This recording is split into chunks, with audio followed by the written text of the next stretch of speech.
mercies we ask in Christ's name. Amen. Thank you, Member Stewart. I have apologies for Member Paulwell. Members, just some housekeeping. The we have gotten next week all being well. We were to take the Ministry of Tourism. We have been informed that there is a retreat of all permanent sectors next week, and we usually, especially when you start deliberations, it is good to have the permanent sector. So I'm going to suggest, members, that we do not meet next week and that we meet on the 20th, is it? The 20th, the week after, and take the Ministry of Tourism in its entirety. And then, unless we have a supplementary budget before the end of the year, we would make that, we would complete our deliberations whenever we finish the Ministry of Tourism. Are members in agreement with that? All right, okay. All right, members, just in a little discussion prior, there are some issues that we obviously want clarity on. There are two things. One has to do with the licensing fees for the Cannabis Licensing Authority and some clarity on it. I think members wanted to elaborate on it. Member Clark, well, no, we don't expect them today. That's why what I would do is ask the secretary to seek clarification, and based on that, if when members get it back there's anything, we could just take it very quickly before, because it's just a sub point. But the question is that we were told that the licensing was the startup was $1 million. What we have on record is that it's 500 US for a tier 1 license and an annual fee of 300, and we're not certain whether the $1 million was a one shot or it was the proposed amount needed for build out. Is that my correct, Member Clark? Mr. Chairman, when I just read the document, it is saying $300 US per individual for registration and $500 per company registration, and it went on to say with respect. So that's where we need the clarification, sir, for them to give us a clarity on what is the actual license fee, not the registration. I registered doesn't necessarily mean that I am licensed. Yes, yes. So we just want them to break down the cost of obtaining, all the cost involved in obtaining that license. Member Cameron? I think the Ministry of Agriculture can help me insofar as I want to go with that issue, because I find whereas the the authority is there just for purposes of doing the regulation, in terms of who permits or who facilitates the small farmers coming into the industry, if we can so describe it, because I'm yet to understand where the market is, because you can't regulate an industry without a market, and I have a challenge there, because what you're doing, you have, because it appears to me that it was never contemplated that the small farmers would participate in this program. And I'd like to know whether or not they have sent the document down, which we've asked for, which is to speak to the policy as regards the small farmers. That I think is critical, because in the absence of that, we seem to be putting the small farmer who has a quarter acre or whatever small portion is on the same level, requiring him to go through this elaborate scheme of putting in cameras and all kinds of things without allowing him to participate in an established market. Other than that, what we're trying to do is to have him operate within the Jamaican space and nothing further. Because all this fancy language about the downstream and everything, in the absence of the market, it means absolutely googly gook. And I think we ought to press the Ministry of Agriculture to give us some clarity on that issue.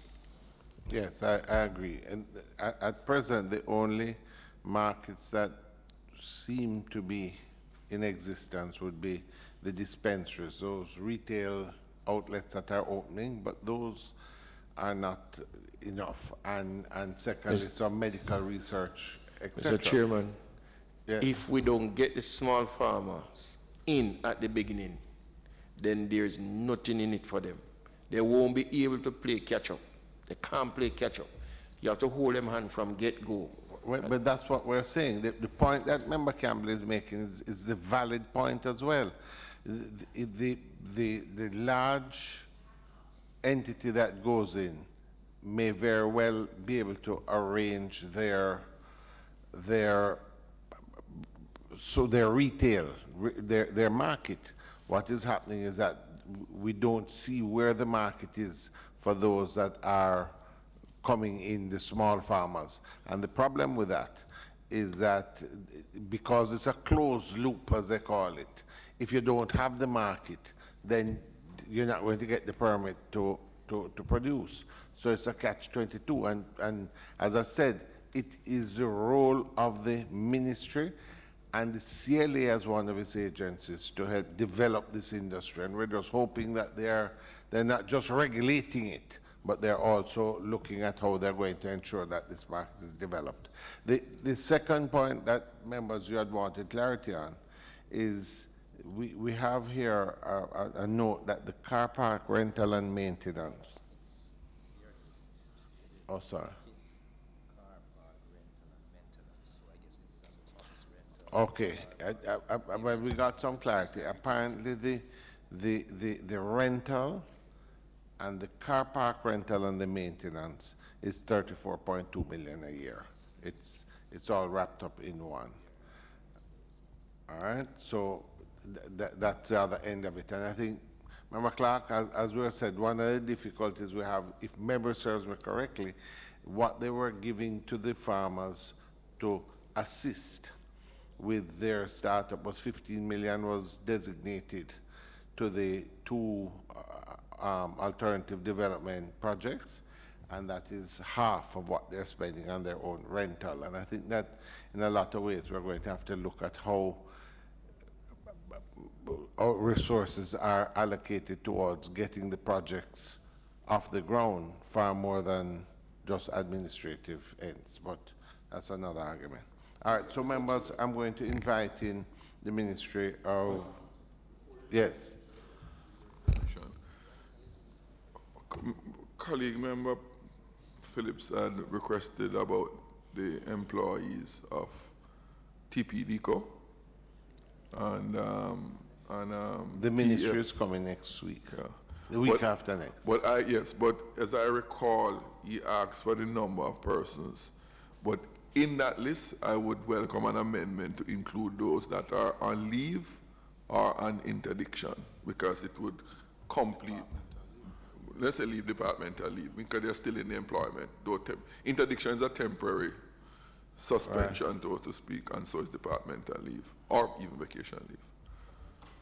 So I'd like the clerk to ask for that detail. Absolutely. Okay. All right. Okay, with that, members, I'm going to invite the ministry in. Today we have Industry, Commerce, Agriculture, and Fisheries, and we're going to take Rada, Agro-Invest, and Sugar Company of Jamaica Holdings. Is there any particular order? Or shall we just take it as per the, go with Agro-Invest first or start with Rada?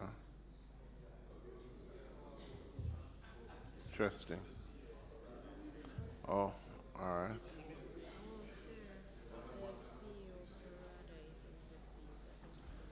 All right, the CEO for Rada is overseas, but I'm sure.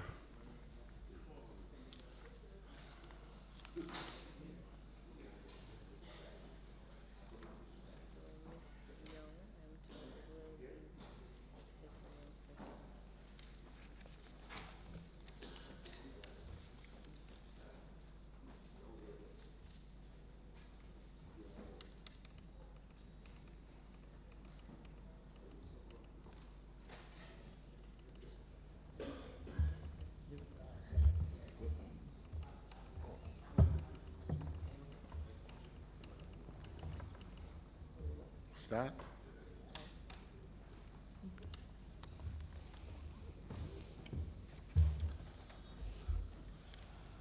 All right. Morning. Morning, Pierce. How are you today?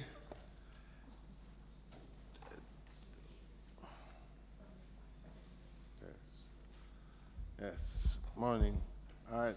Members, we're going to continue deliberations with the Ministry of Industry, Commerce, Agriculture, and Fisheries. It's proposed that we'll take SCJ first and then move to Rada and then to Agro Invest. All right? So, maybe the best way we can do this today, if you want to introduce your members. I understand the CEO of Rada is not here, so and that the principal director will be sitting in, but you can introduce your team. And then what I would suggest is that we could ask the various agencies. So we'll start with SCJ just to indicate, give us a short brief on what's happening, and then members, we can discuss it, and we'll do so with all three. Just whatever topical issues, and members can ask any questions during the deliberations. With that, over to you. Thank you very much, Mr. Chairman, and morning to everyone. The Ministry of Industry, Commerce, Agriculture, and Fisheries pleased to again appear before the PAAC, and we have to be. In that regard, I'll just start by brief. A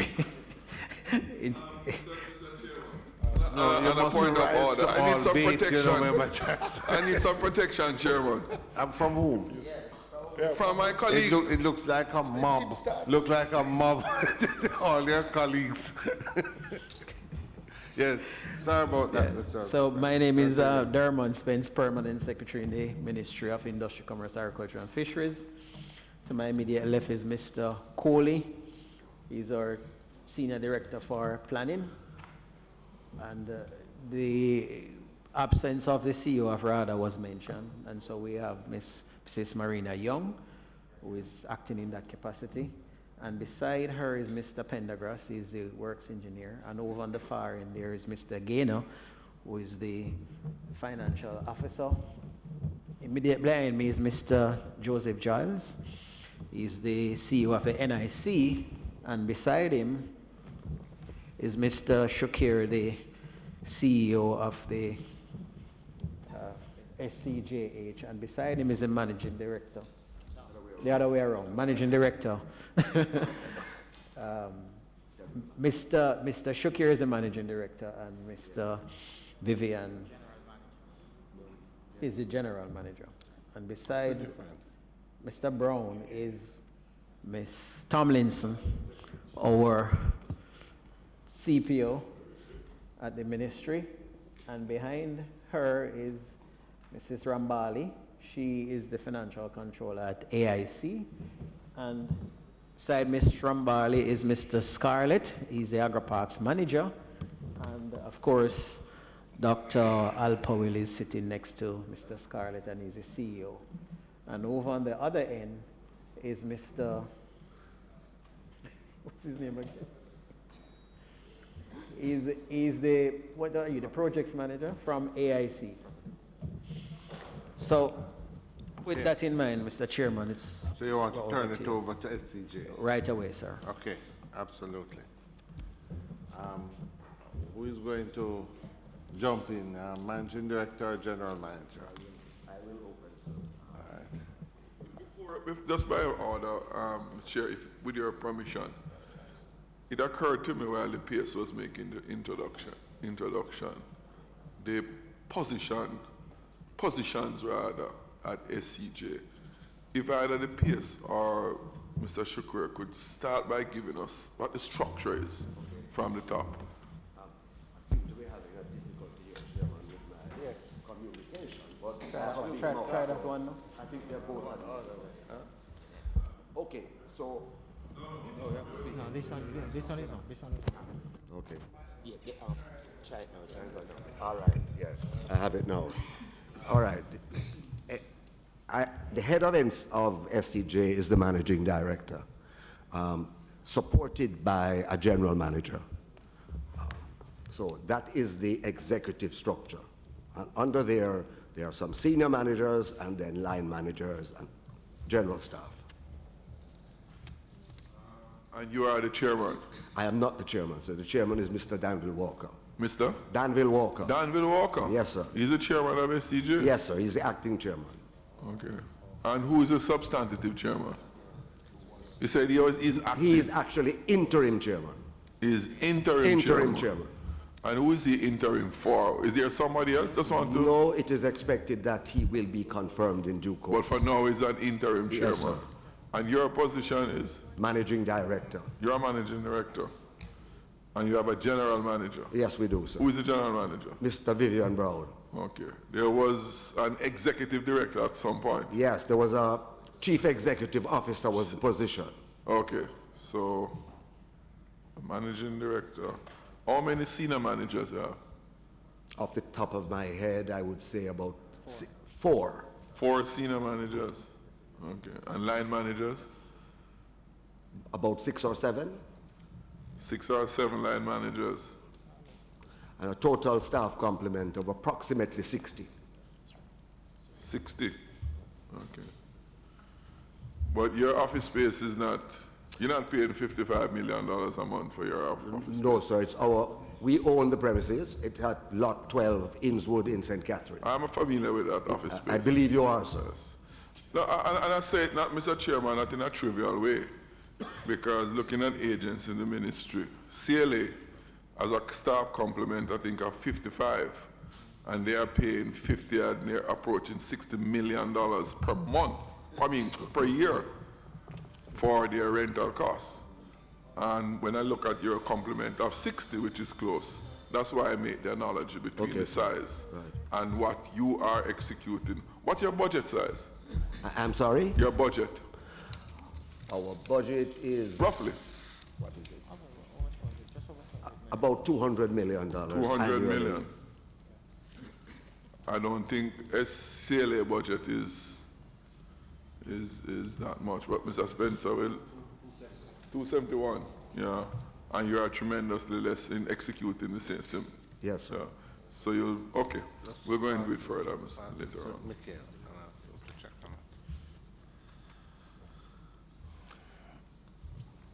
Do I continue, yes, Chairman? please, okay. please continue.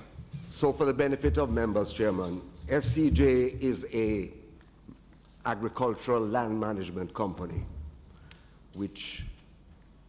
in which resides all of government's sugar lands and former sugar lands. The principal role of the agency is to provide land to farmers for production. That is our overarching mandate.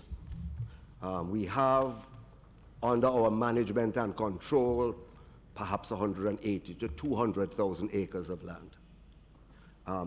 I don't think it is settled exactly how much, because a lot of the lands are held in other names, although vested in SCJ by a cabinet decision in 2007.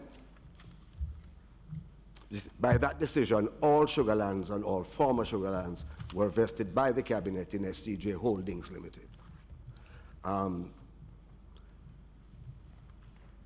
At present, in addition to our land management functions, or as you could say, as a component of it, is we are the owners and promoters of the Greater Bernard Lodge Development Company.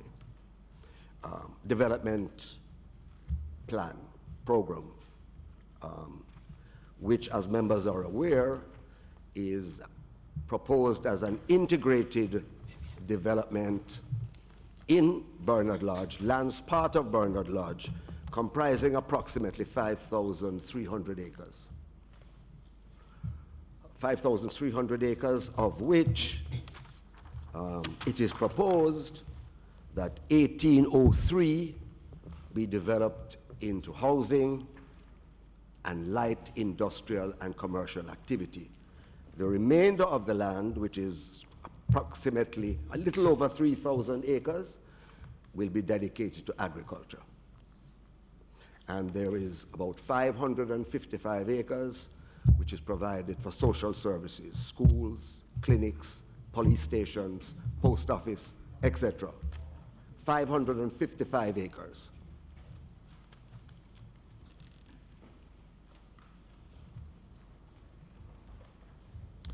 The Bernard Lodge Master Plan.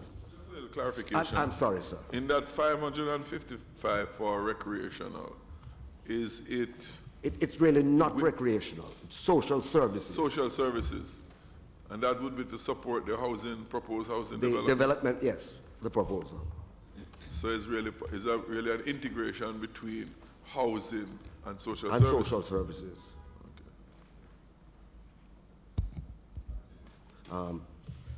The Bernard Lodge Master Plan was approved by Cabinet in 2018 and was put on hold in the sense that no further land sales have taken place pending a review by the Prime Minister and the Cabinet. Now, the report of the Prime Minister is not yet at hand, but I presume sometime after he returns to the island, he will make a statement. But I'm unable to say exactly when. You said there's a review. When was the cabinet decision in 2018? It would be April or May 2018. April. Or May in 2018. So, when was the review? One second. So this Bernard Lodge development, the actual approval for it went to cabinet about a few months ago. I now have I was just reminded of the date of the cabinet decision, which was actually March the 7th, 2018. March the 7th. March the 7th. Now, A year and a half ago. a year and a half ago. The master plan was prepared at the instance of NEPA. So it is a NEPA-sponsored development. When that master plan by NEPA was done? The master plan was done late 2017, early 2018. Late 2017, early 2018. That's when it was done. Prepared. And then it went to cabinet for approval. Okay.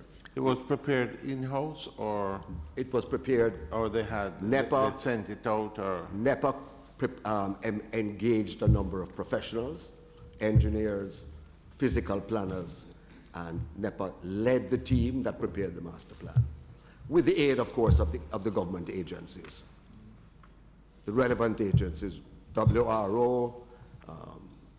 So that was, and who is the chairman of NEPA? The chairman of NEPA is Mr. Danville Walker. And who is the chairman of SCJ? Mr. Danville Walker. Okay.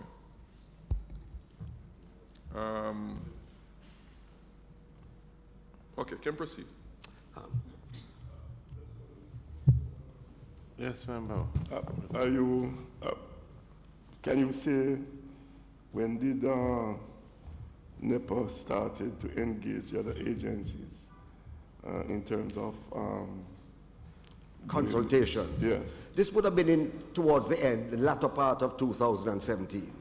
They started preparation of the master plan.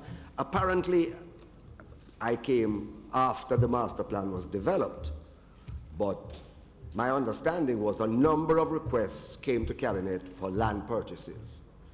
And the Prime Minister took the position that he was not prepared to approve ad hoc housing developments, that it should be part of an integrated development. And that was the genesis of the master plan. It would have been the latter part of 2017. So you came on board when, Mr. Shakir? I came on board as chairman in April. I resigned as chairman in April of 2018. Okay. So by the time I came as chairman, the master plan had already been developed and approved. So just as it had been developed, so who was chairman prior to that? Wentworth Charles. Oh, Rocky Charles. Rocky Charles. And then when you stepped down as chairman? Chairman, Walker was appointed as interim chairman pending a final determination. So Mr. Walker is chairman of this development, but also retains as chairman of NEPA? There's Mr. no Walker perceived is conflict chairman. in that? Mr. Walker is chairman of SCJ Holdings Limited, Yes. which is the promoter of the project. But he is also chairman of NEPA. No, I'm just saying, one would think that given the size and magnitude of this developmental project, that there would be some inherent conflict between the chairman of NEPA and the chairman of SCJ, being the chairman of SCJ Holdings. Chairman, I don't think I'm competent or to comment on that. It was rhetorical. I just want a little further clarification, Mr. Secure. In near the end of 2017, the Prime Minister gave instructions for the master plan to be developed. The cabinet. The cabinet, yeah. Sorry, I meant Prime Minister speak for the cabinet. I spoke of No, Prime yeah, Minister, yeah. but I ought to have, In the latter part, about what part of 2017? as I say, Last quarter, middle? I can't say. It was before my time. So when I came on board, one of my primary functions was to oversee the implementation of the master plan. Give me the time when you came on board again, Mr. Shakir. I came on board as chairman in April April 2018. 2018. Okay. And before that, that was as chairman. As chairman, And before you, that was Wentworth Charles. Wentworth Charles was chairman, and John Gale was there. CEO. And then when John got sick, Vivian Brown was appointed to act as CEO. Yeah. So the end of 2017, the master plan began to develop. That's my understanding.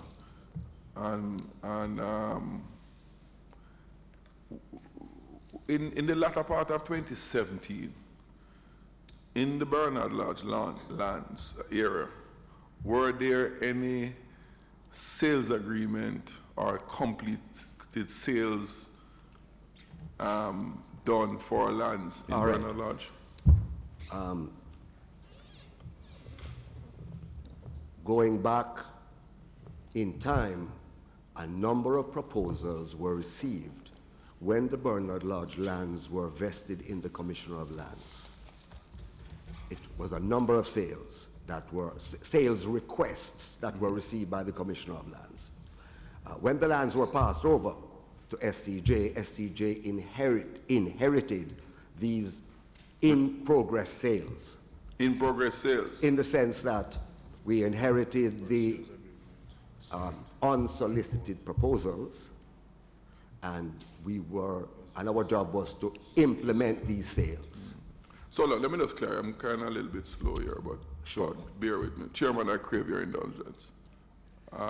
In the end of 2017, when SCJ came on board, having taken over the lands from From the Commissioner. Commissioner of Lands, you inherited proposals for sale. I did.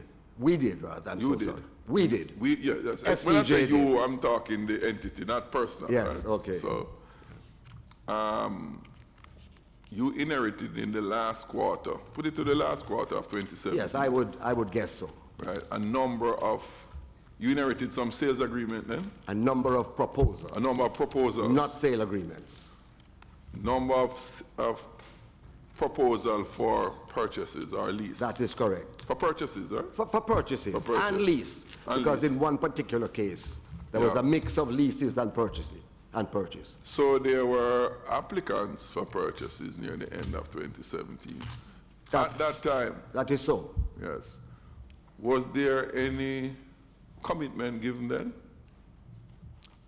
for these interested purchase interests? Proposals, recommendations were submitted to the cabinet by the ministry for approval. At the end of 27, recommendations were made To the cabinet. for approval. For approval. Yes, sir. About how many? Sales? Yes, were recommended. My recollection is 5. Five. 5.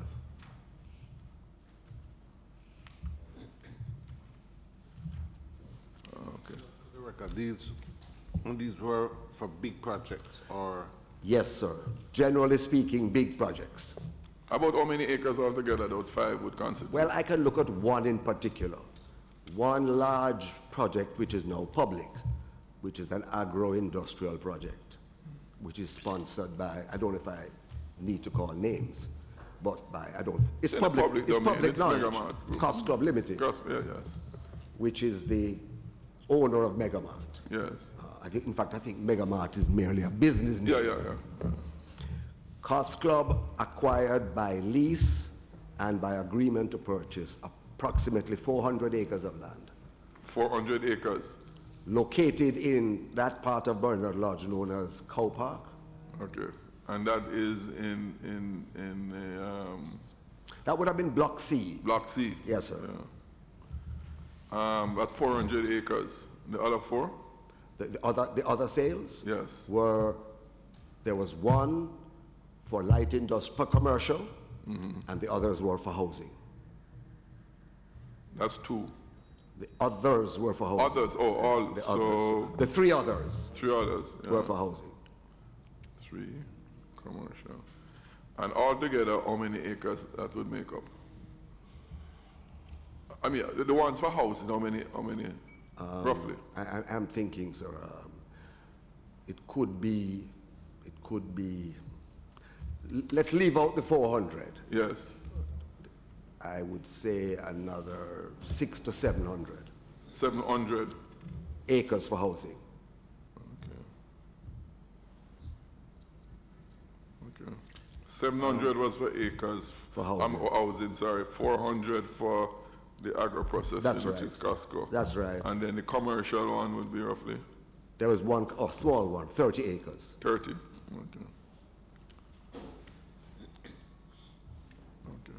Okay, can go on. Thanks much, Chair. Okay. Member Campbell? Thank you, Chairman. Mr. Shakir. Yes, sir.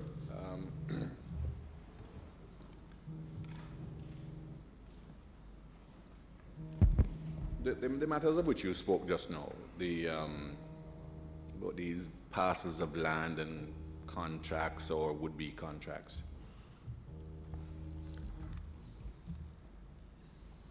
these have nothing to do with your budget for 2019-20, do they? No, sir, they do not. Do you? Except that when the sales are completed, the revenue flows will come to us. But they are not, the development is not charged, so to speak, on the agency's budget. Right. So, do you, what is your budget? You mean in terms of number? 2019-20. I think it's approximately 200 million, we said. 200 plus. I think he's looking for it. And I can give you a precise figure in a moment, sir. yeah, because that's our focus in this committee. Yes, I you see. understand. Yes, because I'll take you to, we're supposed to examine your budget. Sure. And I want us to take a deeper look Into other than the rather piecemeal approach. Of that 200 million or thereabouts, what portion of that was allocated to staff cost? To? Staff cost. The administrative expenses of the agency are approximately $60 million. You have to tell me. He has the numbers. They're all in the submission which we made to you. They're all on this particular page. Use the mic, please. It's not. Oh. So you can turn off here. Yes, sure. Try that one now. Right. Thank you, sir. All of those figures are on this page, but they are not printed for people like me whose eyes are not so good. So, but let me just. So this is a report which we submitted to the committee, yes, Chair, and those figures in terms of the budget are all listed on this page. So it's a question of extracting them, right? But let me just say that what we have what we have in terms of the budget, it's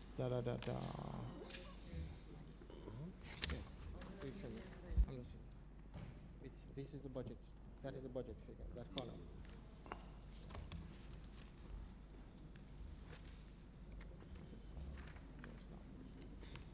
What was the question, Mr. Campbell? Sorry. Okay.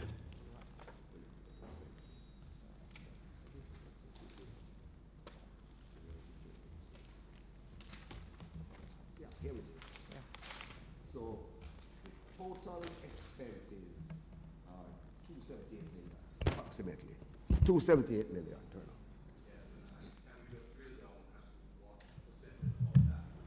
Is staff costs. Eh? Roughly 20 million. No, per annual? No, man, hold on. The total, hold on there. It's the way this thing is structured, sir, and forgive me. It is not at all clear. No, it's not structured in a familiar fashion. The total, yeah.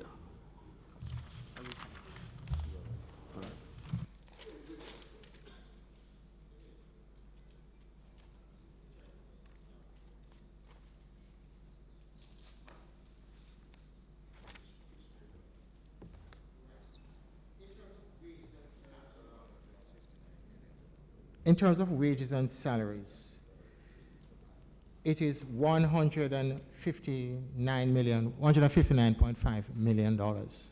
That is for the year 2019-20, roughly. And the other expenses relate to what? Well, the other expenses, a lot of it are operating expenses. Some of it are indirect staff expenses. And it is only after we get from those, like what was said, they're all listed here. And so it would cover like group life insurance, public liability insurance, you know, all of these general things which come under staff benefits. All right. And so what is it that you're expected to achieve during the period April 19 to March 2020? Right. What happens, and in fact, and we were a bit... No, you can just do it in 1, 2, 3 for me. You know, what is it that, because you would have had the benefit of doing your projections and crunching the numbers. What is it that SCJ, from that period, that's April of this year, through to March, what is it that you set out to achieve? Okay, what we would have had to do is, in fact, a major part of it as far as the agricultural leases. And, well, if there are sales of lands, but we don't necessarily do that as a primary activity because most agricultural lands are leased. So in terms of leasing of lands, there's an entire program, and that program includes the question of surveyors' activities, which are not exactly cheap. Most of it, in fact, we actually absorb in-house, but sometimes you have to have external assistance. There are some legal costs which are involved, and that sort of thing. We don't actually do anything in terms of land preparation. So it is those costs in terms of leases which we actually deal with. Of course, in some instances, you are faced with the challenge of persons being on the lands, and you have to actually get them off if, in fact, those leases are being terminated, right? So that is a huge part of what we do. It may sound simple, but it's not so simple in many cases, right?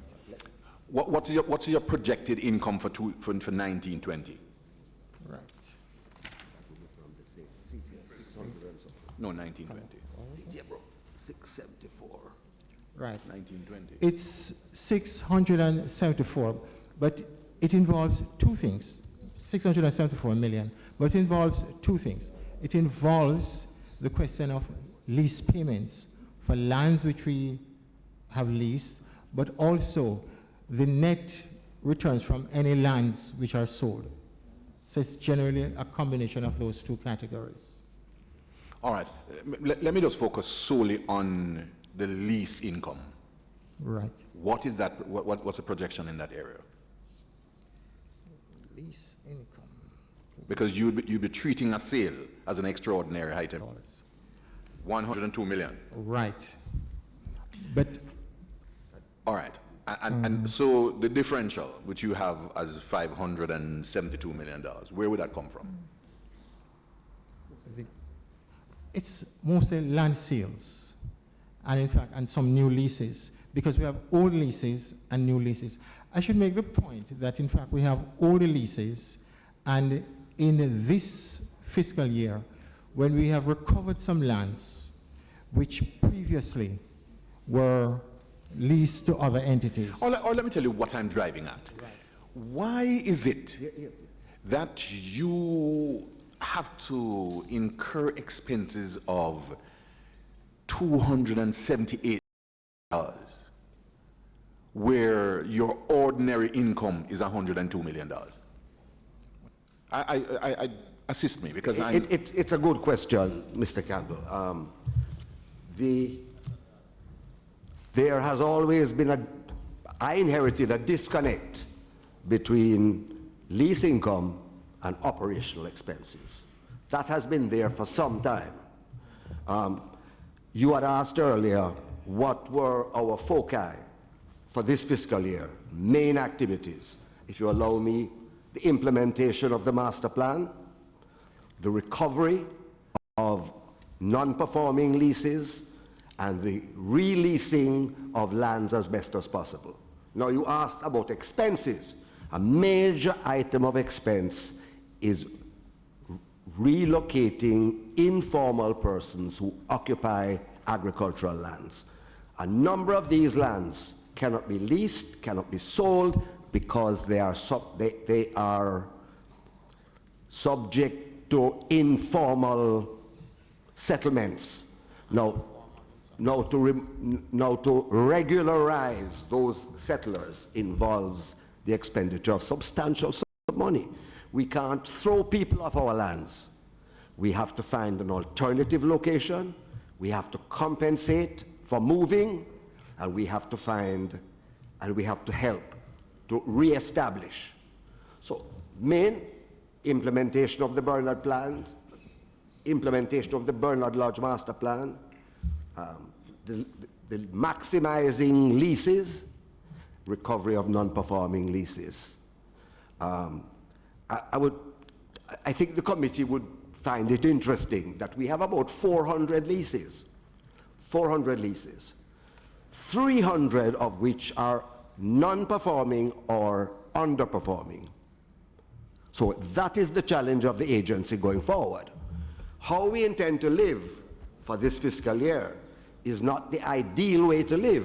It is to sell, is the proceeds of land sales, which will keep us alive. If we never had land sales, we would be in dire trouble.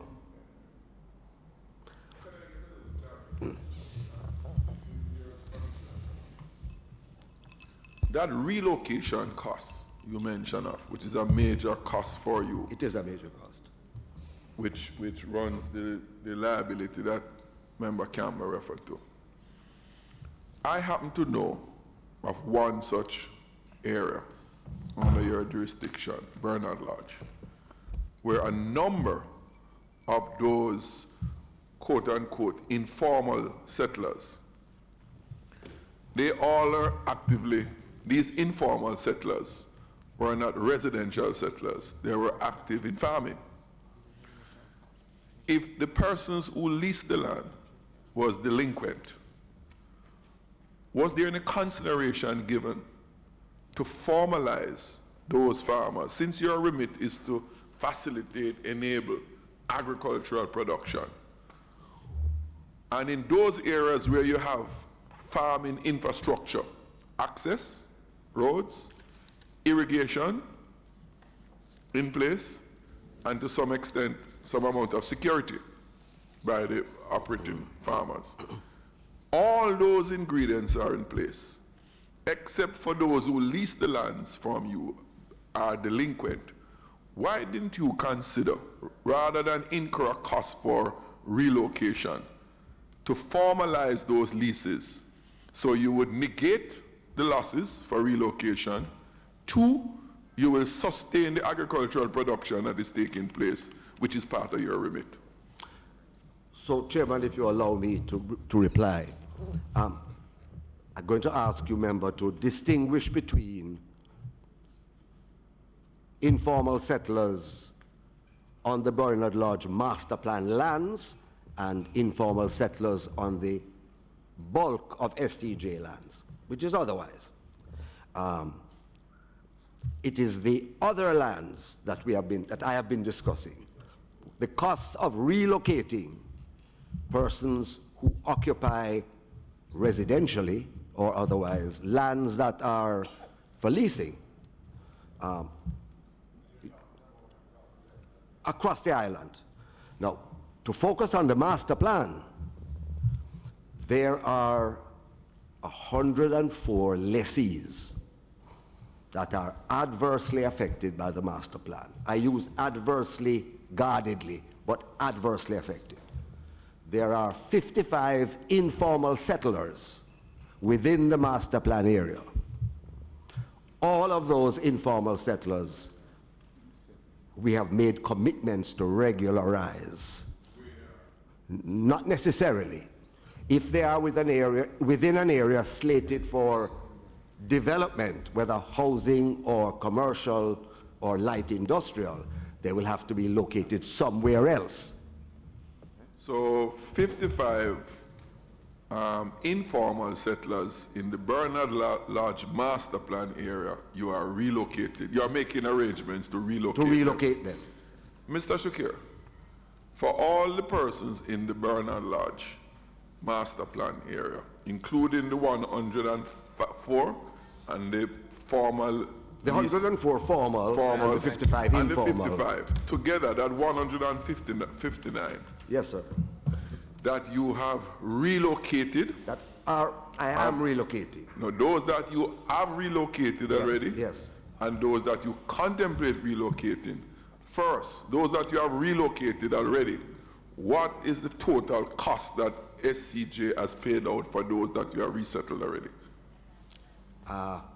I can give you a global figure as to what we have spent on compensation. Yes. And it is $339 million to date. $339 million in compensation to settlers at Bernard Lodge. So where does this money come from? Sorry? From the proceeds of land sales. No, but I didn't see it in the budget. That's why. I'm sorry, sir. I didn't see it in the budget. It is an extra budget item, which is met. So what we have tried to do... What exactly is that, Mr. Sugar? What we have tried to do, sir, is to isolate the master plan so that the master plan can cover its own expenses. So we don't put it as part of the general expenses or income of the agency. What we do is we ensure that whatever sale proceeds we receive are firstly applied to regularizing and or relocating occupiers. But sure. Sorry, if I may. Just for clarity though, you're saying that you're either committed or given out 300 million. 339 million. No, that means you have made sales of in excess of 300 million over what period of time? Since I would say early 2018. Plus there have been other sales. Now, can I clarify one thing? Yeah. When this budget was cast, it did not really take into account, and that was an oversight and incorrect, the expenses that would have been incurred at Bernard Lodge. Now, I was not responsible for the drafting of that document, nor was Vivian. But it did not take into account the exceptional expenses that would have been incurred at Bernard Lodge. But, yes, Mr. Chair, what I hear Mr. Shakir saying, Mr. Campbell asked whether or not that was budgeted for, and he said no, it wasn't budgeted for. It wasn't. If it wasn't for the relocation, the taxpayers would have had 339 million more from the sales. Because as you said, the sale revenue That is is what one we way of use to putting it. offset. That is one way of putting Because you didn't charge these purchasers any extra to accommodate this relocation. It is out of the process, out of the proceeds from the assessment of the value that you accrued. Yeah, but allow me. So it's not just relocation expenses in that sense, and structures. That's where the compensation comes in. That's where the monetary compensation. Like the coconut trees and so on. Coconut trees, pear trees, whatever it is. Mango A trees. container, a fence. In some cases, surface irrigation. But in summary, you can agree that if you never had to incur the costs for the relocation of $339 million, that would have been revenues, net additional revenues to the SCJ. But then, sir, I would not have earned the revenue. Because We if know I that. did not vacate the lands, I could not earn the revenue. We know that. So you have to look at the whole picture. Yes. So, Mr. One last, just a clarification on something I asked earlier on. You started SCJ in April 2017 as chairman. No, 18 2018. as chairman. Okay, thank you. And when you started as chairman, took over from Mr. Charles, was Mr. Danville Walker on the board at that time? No, he wasn't. When did he enter He the was board? appointed when I resigned. No, I'm so sorry. Lie. He was on the board. He was on the was a board? director of the company. He was a director? Yes, he was. Okay. I forgot. He was on the board. I thought as much too, but I just wanted He to was on the confirm. board. I didn't recall. Okay. Mr. Shukir, just trying to clarify. You're saying that you have sold lands to a number Well, of... 5 sales are in progress. None have been completed. Okay, and those 5 sales were commenced when? I would have said sometime in late 2018 and 2019. This includes the sale to Costco? This Sale includes that. and lease to Cost Club. And so there are another 4 sales. All right. Well, as a first thing, and all these sales went to cabinet. All of these were approved by the cabinet Right. in So you accordance could- with the land divestment So policy. you could send us just a list of who. So you would like particulars of the purchasers? Right. You could send it to us. You don't have Oh, to. sure, If you don't have absolutely. it now, if you have it, you could. But if I not, mean, you I can know the sales, but I'd rather send them to you. But Mr. Chair, further clarification on that No, detail. but Mr. Jackson, on what? The same purchase, ones you just asked on. Oh, all right, go ahead. You said it was in the end of last quarter in 2017 that those purchase. That the expressions of interest have been received. But sale agreements... Can you provide to the committee the dates of those submissions? Sure. To cabinet or to the commissioner? To both. To both. I can both. provide that information. I don't have it readily at hand. The commission, your body would come to first, and then subsequently the recommendation go to cabinet. Go to So I cabinet. want to know when they came to you first, and when the recommendations were subsequently. Recall, member, that I had mentioned that these expressions were received by the commissioner. And then, when the lands were brought over to SCJ... Yeah, man. I want from when they went to the So when commission. SCJ received, when the commissioner received the expressions, Yes, the and when commission. the submission to cabinet was made. Right. Because Sure. it went to the commission before you came on board. Absolutely. So how soon can those be available? I can provide it by tomorrow. Or this afternoon. This afternoon will be welcome. I can try and get it to you by this afternoon. Okay. I'll tell you what I'll do. No, Mr. Jackson, don't help me. I'll give it to you in the You morning. know I'm always willing to help Me you, know Mr. that, sir. That's why I turn to you for protection. Yes. Give me till the morning. In the morning. I won't fuss about that, Mr. Yeah, I don't Shakir. want to give you on time. In fact, I'll give you the afternoon tomorrow. All right, sir, you're very kind. Can I make another comment, sir? One of the things that I sought to do when I became chairman, SCJ was involved in a number of joint ventures. Number of? Joint ventures. Joint venture, okay. Housing joint ventures. I was of the view, philosophically, that we ought not to be in the housing business. That is FCJ itself. Not in joint ventures anyway. Either you're going to sell the land, but you can't be part of it. It's not part of your core activity. I have sought to terminate 3 of these joint ventures, and with a resulting sale of the land to the joint venture partners. So a lot of the flows that have sustained us over the past 18 months have come from there.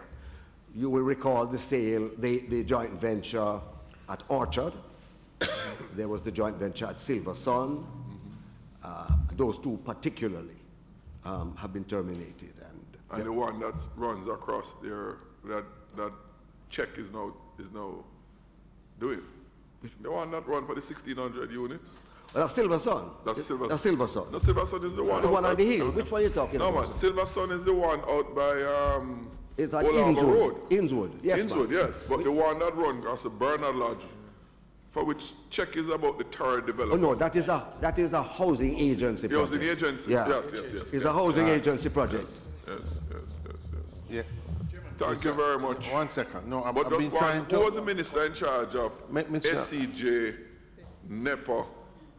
All right. SCJ has always been my CAF. NEPA is economic growth and job creation. They're 2 separate ministries. So Shaw, and before him Samuda, would have been the ministers in charge of SCJ, while the Prime Minister would have been Minister of Economic Growth and Job Creation. Thanks very much. Right. And remember that I'm not asking for it before afternoon tomorrow. You told me, sir. Thank you. All right. Just on the point I was asking Mr. Shukir, you had said you have spent just a little over 300 million on relocation? That's right. And compensation. How is that governed? How do you determine compensation? Who gets what? All right.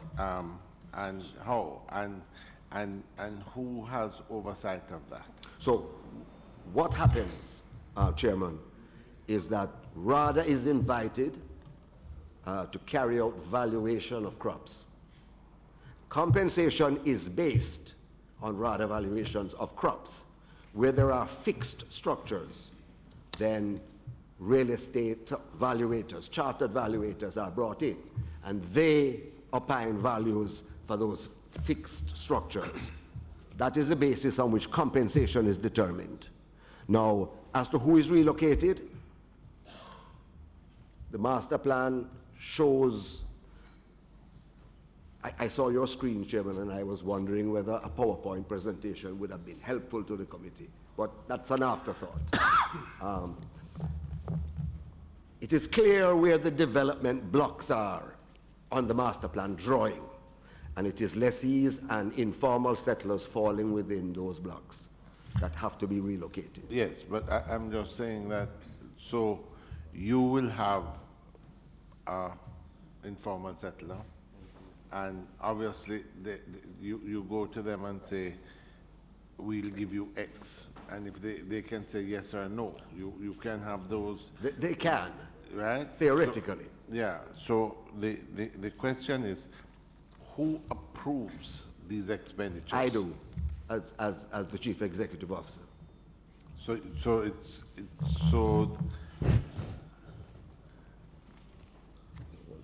this expenditure, the 300 million,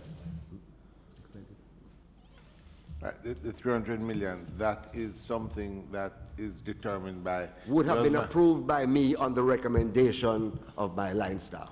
Of the line staff and these things. And the field officers. And the board. Yeah, with valuations, of course. Yeah. They have to be supported by valuations. I can match all my compensation with a valuation. Yes, well, I think, I mean, without doubt, we would want to see A little more detail. No, a lot more. All right, sir. No, because we are talking about an off-the-budget expenditure. We're talking about something which, while your oversight, there's always some It's a big number. discretion in these issues. It's a big number. And it is 300 million, or 340 odd million, you said. So 339. It's almost threefold. So certainly we would want to look into that and determine who got what and why.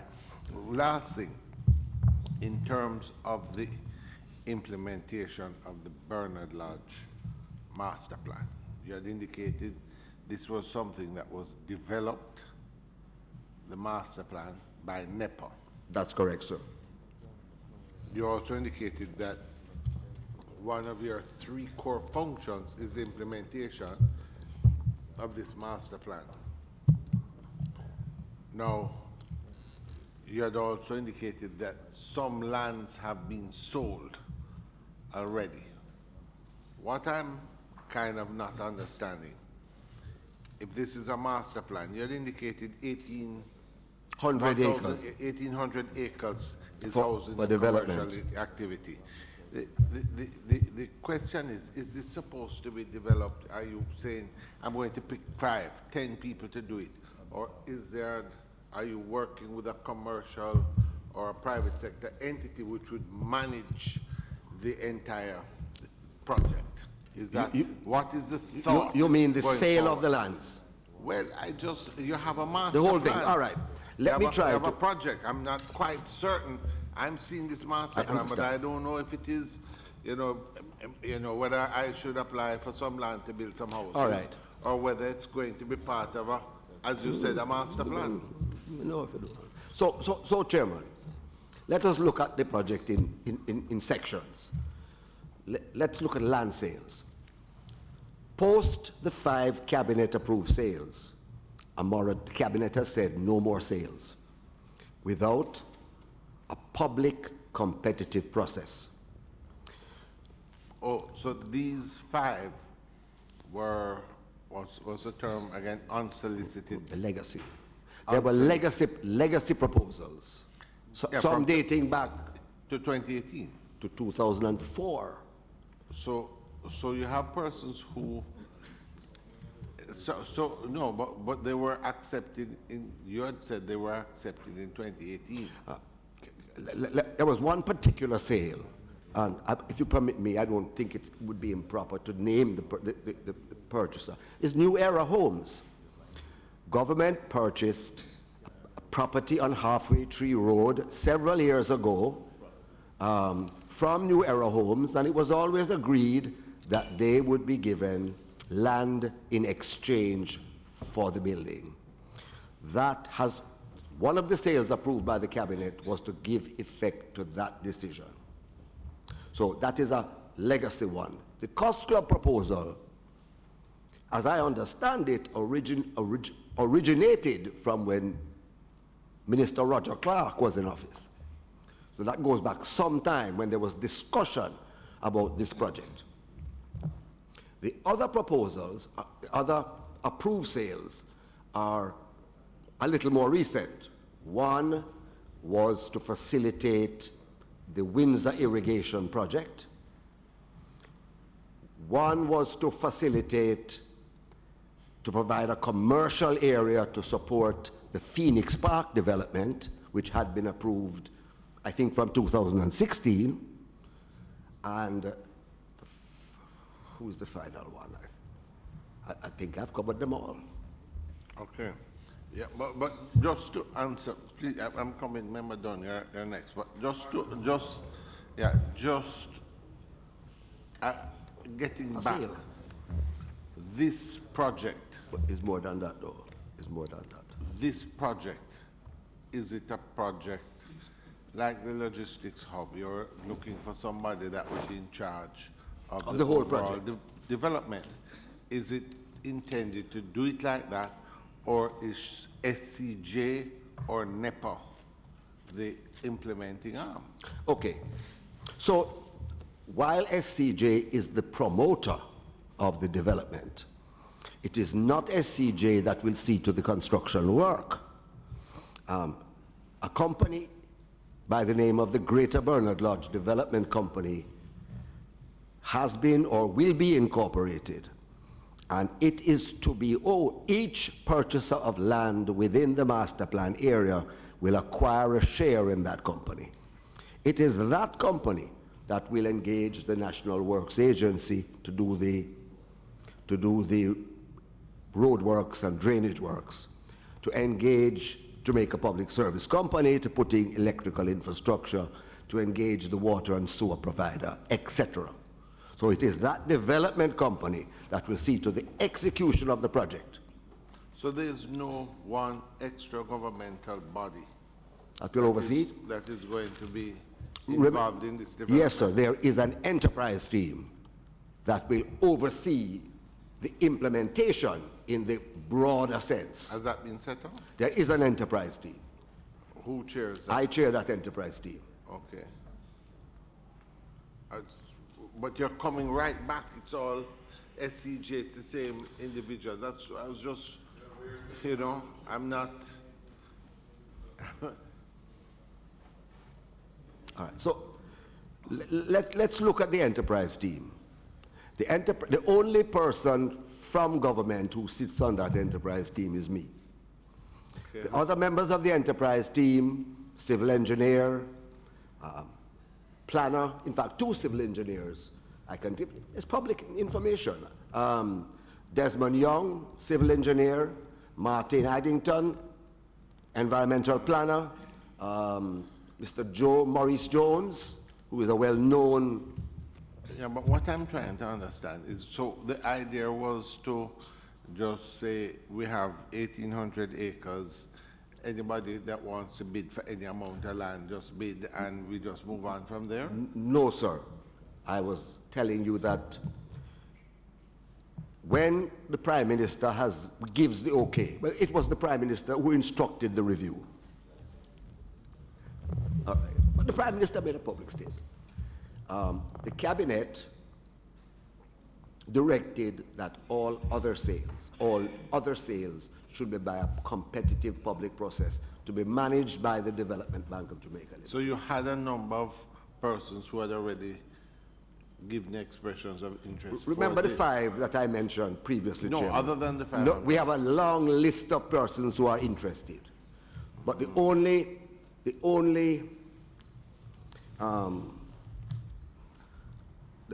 best way of dealing with it is by way of a public competitive process. So we will invite requests for proposals, or DBJ will manage the process for the divestment of the lands. Okay. Member Don.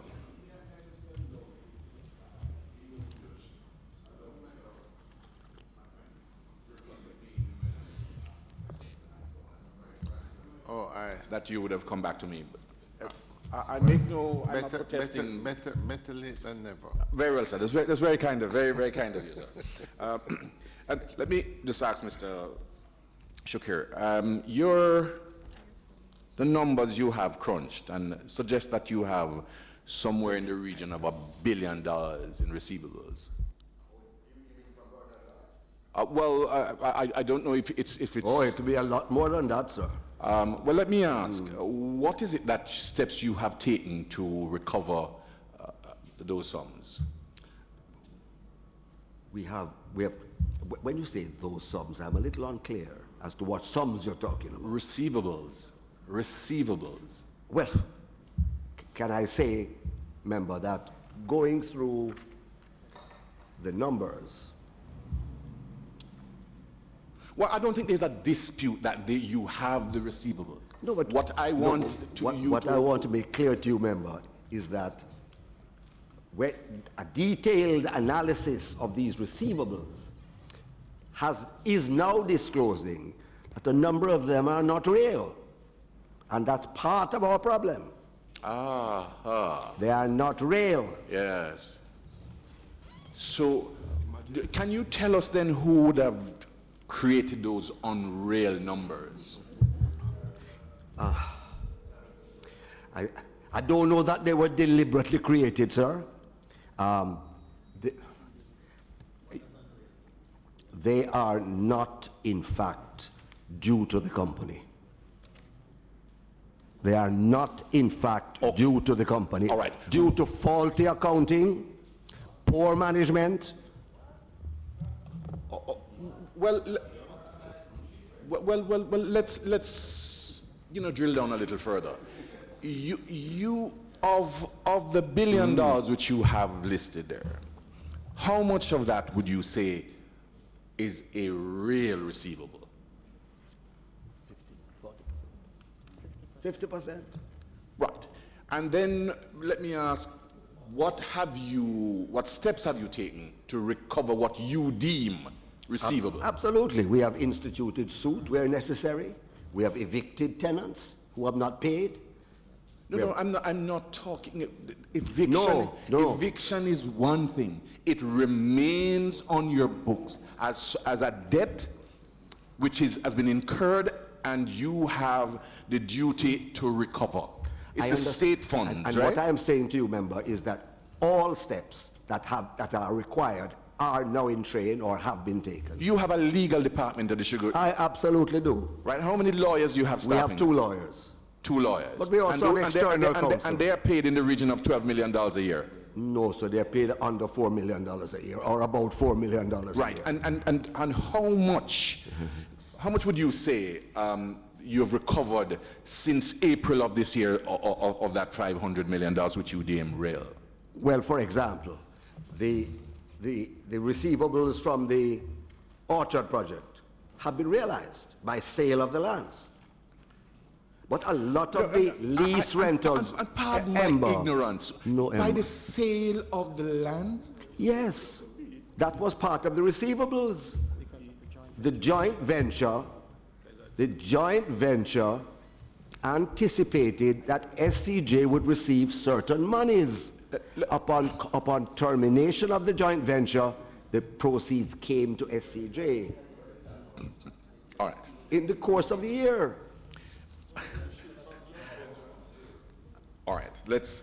I don't know where you're going, sir, but if you're saying a number of the receivables, a lot of the receivables are unpaid lease rentals, which are irrecoverable. Well, what steps do you take? Because in those circumstances, if you deem that those sums can't be recovered, either through the legal process or otherwise, you take it off. Isn't that what the good practice dictates? The good practice is what we have been doing, which is to institute suit where necessary. Yes, and let us go on to the point where you say it is not recoverable. You have made that determination. We have made that determination. Yes, so why continue to have it on the books? Well, that's what we are doing, sir. What we have done is write it. We are now writing it off. Right. Writing it off, taking off the delinquent lessees, and releasing the lands. The bulk of the receivables are proceeds of rentals, unpaid rentals. Right. Well, we'll remember we're coming back here next year this time. Yeah, for sure. Right. And I'd like to see that the steps that you have say that you have indicated that you have taken are in fact taken. So member, if you allow me, the chairman has asked for some information. Allow me, as part of when I'm providing that information, to include that information that you require. All right. So a new budget, a revised budget, is now, we are now revising the budget. Okay. And during this period, you would have had, looking at those persons who leased lands from you, and you had seen their history of behavior, and are you now satisfied that the lessees that you have for the period 2019-2020 are persons of good repute and you have securities from them which would guarantee that you don't suffer the same kind of historical loss? No, sir, I'm not satisfied. You're not satisfied? No, sir, I'm not satisfied. And may I just ask what it is that you're putting in place to bring yourself up to that level of satisfaction? The first step that needs to be taken is one, a proper accounting of the number of leases that we have. There is no such reliable record. So we are now in the process of gathering the data to have a comprehensive list of all of the lessees. That is the first step. And then you go and carry out a deeper analysis. Who is paying? Who is not paying? Why are they not paying? Maybe they don't have water because we have not facilitated the provision of water to them. Well, let's take the very narrow case that you have put. When the lands are leased, is it contemplated that you provide water? In some instances it is. Yes, and I understand that you would have breached your obligation. But let us deal I hope with... you mean you, the agency. When I speak, I speak of the collective you. Thank you, sir. Right. So let us go back, because I find this a little bit...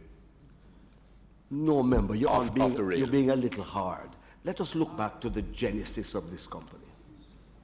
The genesis of this company is an amalgam of a number of old sugar estates with all types of different practices.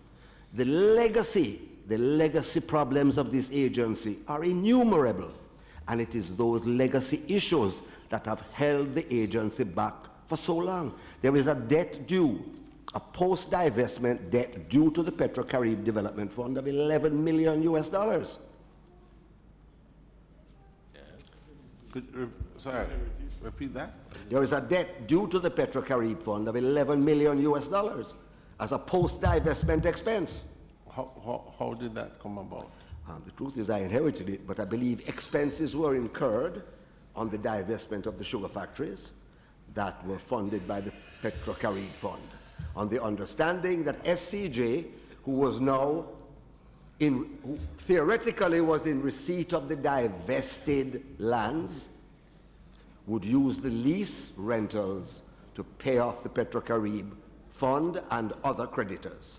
And that debt remains? That debt remains because most of the divested estates have been non-performing. Of the estates that have been divested. But you're saying that these were funds that were utilized from the period of divestment when it was divested to Pan-Caribbean? To Pan-Caribbean and other investors. Well, Pan-Caribbean primarily. Primarily, but also to Everglades yes, Trelawny, and yes, Sepron. yes.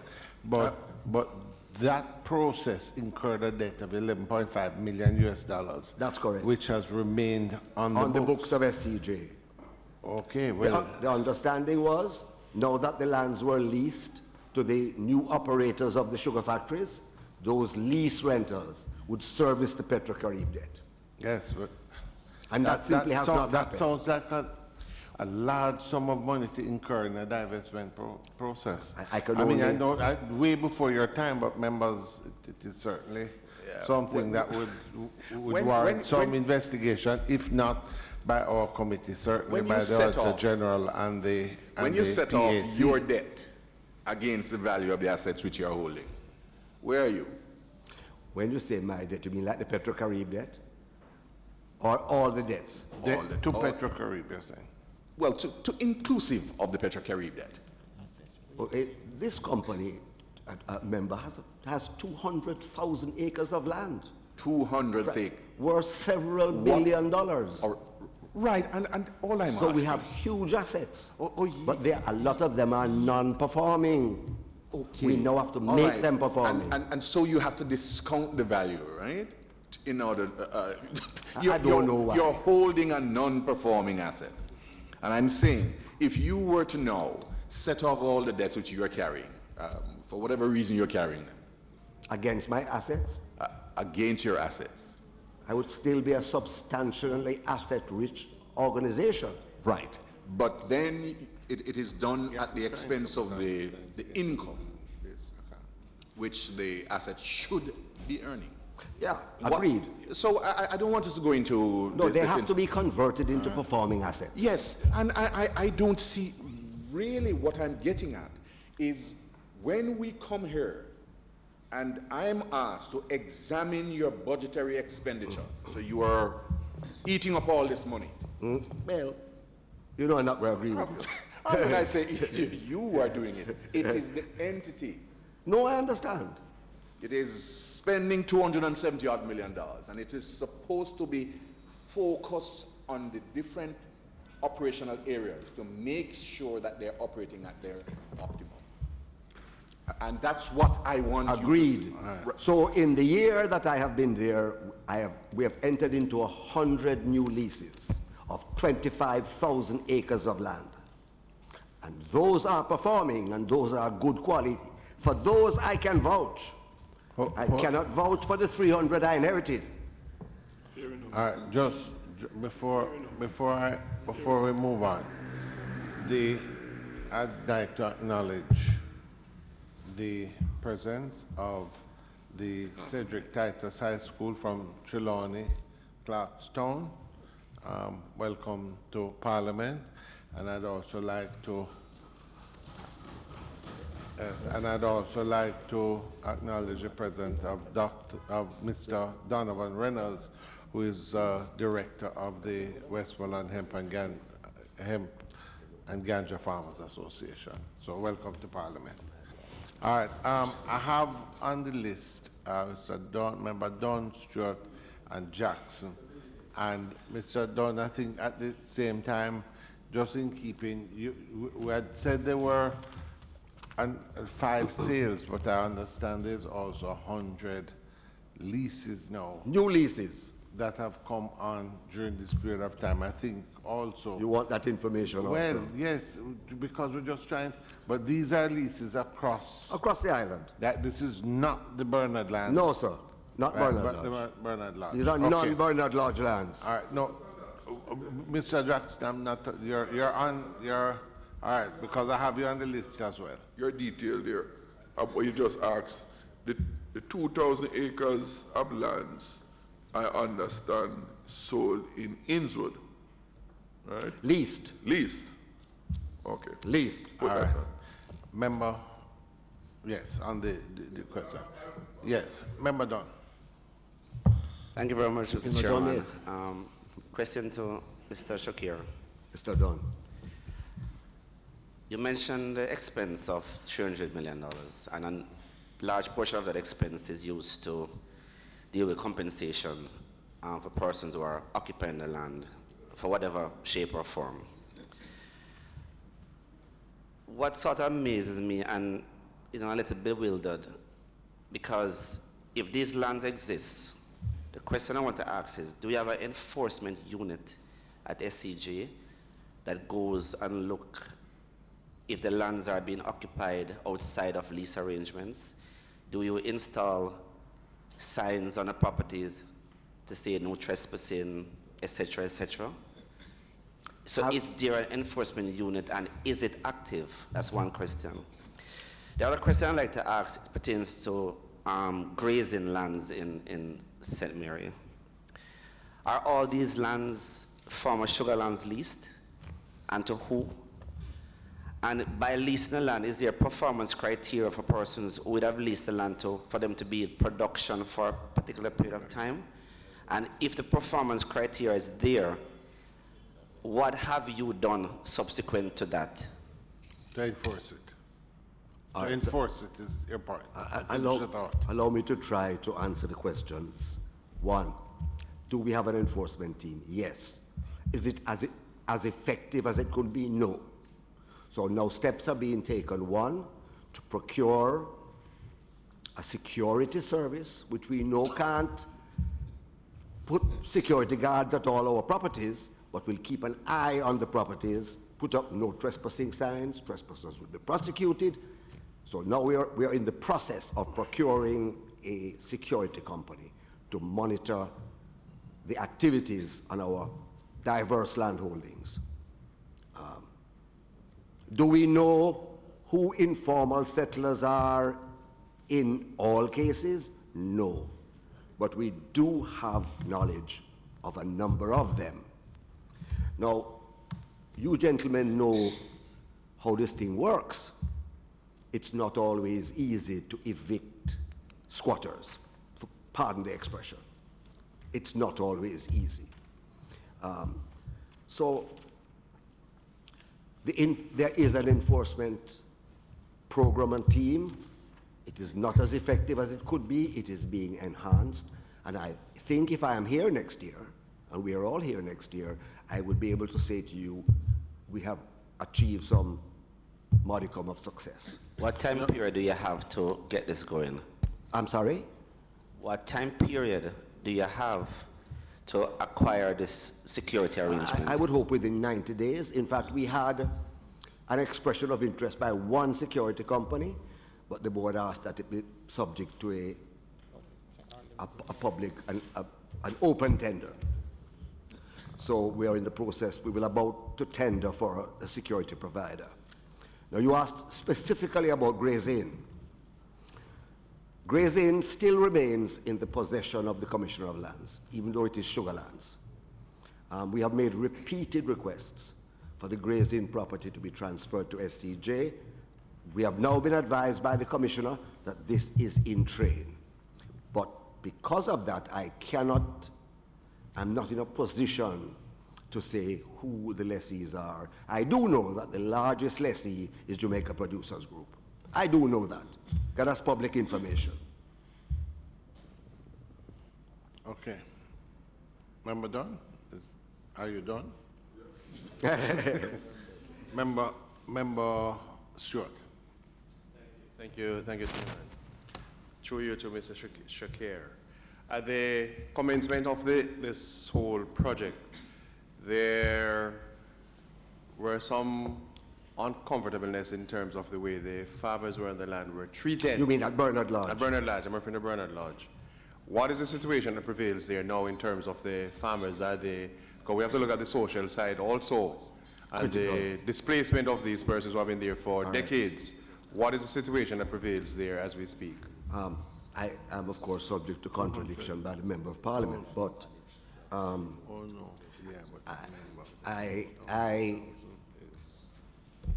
remember in the early days of the master plan, a lot more could have been done to sensitize the farming population of what was proposed and to have a discussion with them as to how best to move forward. That didn't happen, unfortunately. Does it need amplification, sir? I think we have made much progress in this regard. Personally, I have met with most of the farmers and all of the informal farmers at Bernard Lodge. Are they all happy that they have to relocate? They're not all happy.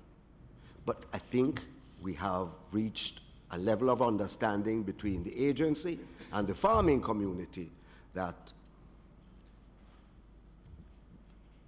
we will take whatever steps are required to ensure that they are no worse off after relocation than they are now. And in fact, wherever possible, that they are in a better place after relocation than they are now. I think that you will find that by and large, there are one and two exceptions, that by and large, sorry sir? Well, can I say, member, that most of them are not vocal. No sir. No sir, don't do that, Mr. Jackson. No sir, any farmer who has called me and said, I want a meeting with you, I have facilitated. That is true. I have tried to address every concern of the farmers. Some concerns are impossible to address, but wherever possible, we will address. I think the Member of Parliament will agree, sir, that we have tried to make amends. Is that in the latter part of 2017, there were a number of requests, as you said, that came in for lands at Bernard Lodge, including 5 in particular that you made mention of. The 3 for housing, 1 for light industry, 30 acres, and the agro-processing. Facility. Agro-processing. You proceeded you meaning SCJ, to execute the sales agreement with Megamart before any settlement or complete settlement was made with the persons who had formal legitimate lease on the areas within that 400 acres. The sale for the 400 acre was completed before you had a settlement for the persons who had lease going up to 20, 29 or 28, something like that. Right? But you had lease, active lease during that period. Yeah, but No. this one particular. Yeah, I'll let you respond. Let me respond to this one, please, so I'm going to forget. Sure. Please appreciate that this sale has not been completed. A sale, remember, most of the lands at Megamart have been leased. Yes. With an option to purchase. Yes. But no purchase has been completed. But you are correct that at the time of the agreement to sell and to lease to Megamart, insufficient communication had occurred with the occupants of the land. The occupants of the land. Okay, that's one. The next point. In that sale of the 400 acres, which is for sale stroke lease for the 400 acre for the agro processing, the terms of that lease, is it for exclusively for agro processing or it is convertible to other activities? It is exclusive for agriculture and agro industry. And agro industry? Yes, sir. Okay. It is from what you have indicated, Mr. Shakir, about those 5 in the end of 2017. The master plan commencement development started in the latter part of 2017. The origin, the Yes, preparation. start in 2017. Yes. So you have sales arrangements, right, being considered before a plan was actually developed. In other words, the sale of the lands, is what becomes the driver for the master plan. So, Chairman, on a point of order. Yeah, it was the volume of expressions of interest. The volume of expressions. Mr. Chairman, on a point of order. Point of order. Thank you very much. The standing order of the House of Representatives of Jamaica 1964, page 773. Oh, we've been over that many times. The Public Administration and Appropriation Committee. The Public Administration and Appropriation Committee shall have the duty of A, examining budgetary expenditure of the government agencies and other public bodies to ensure that expenditure is done in accordance with parliamentary approval. B, monitoring expenditure as it occurs and keeping the parliament informed of how the budget is being implemented. I'm just asking you if you could guide. No, read C, read Remember, C. no, I read 2. Mr. What does Member C say? Campbell would be proud of you. No, I don't know Member what does C say, Mr. Chair. This is what C says, Mr. Chairman. Below here. Just below B is C. And it says, inquiring into the administration of the government to determine hindrances to efficiency and to make recommendations to the government for improvement of public administration. I rest my case, Mr. Chair. Member. Yes. All right. Yes. No, we have. No, that we deal with the standing order matter. Continue, member. Yeah. So, Mr. Shakir, the master plan was driven by the sales requests. By the volume of sales. The volume of sales Yes. requests. That's my understanding. It's your understanding. And when I look at the cabinet, expressions of interest, really. Expression of interest. The PS has framed it properly. Drove the development of a master plan. So it was the cart leading the horse in this case. I don't know if that is the way to look at it, sir. Yes, please. The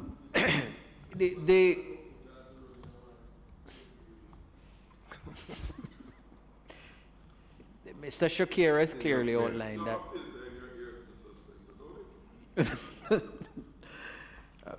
Mr. Shakir has clearly outlined how the SCJ came about, the amalgamation, and the Bernard Lodge matter in particular.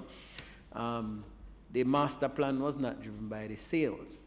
The volume of expression that was coming into the SCJH on account of the lands no longer being in sugarcane, and the policy position that these new lands must now go into further investment for agriculture, diversification, new and emerging crop development, and all of that. You know, between JAMPRO and the AIC and all the agencies, they were, you know, promoting and selling investment and with regards to those lands, among other lands across the country.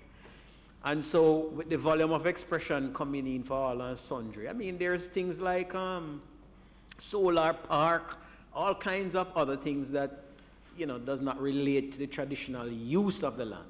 So the master plan recommendation came out of that. How do we ensure that there's a plan in place to guide the proper development? And the fact is, when you mention the Bernard Lodge area, there are huge concerns with things like the aquifers, and that's why NEPA was charged with the responsibility to be able to evaluate and to be able to bring the relevant agencies to come up with a plan as to how that procedure of the divestment.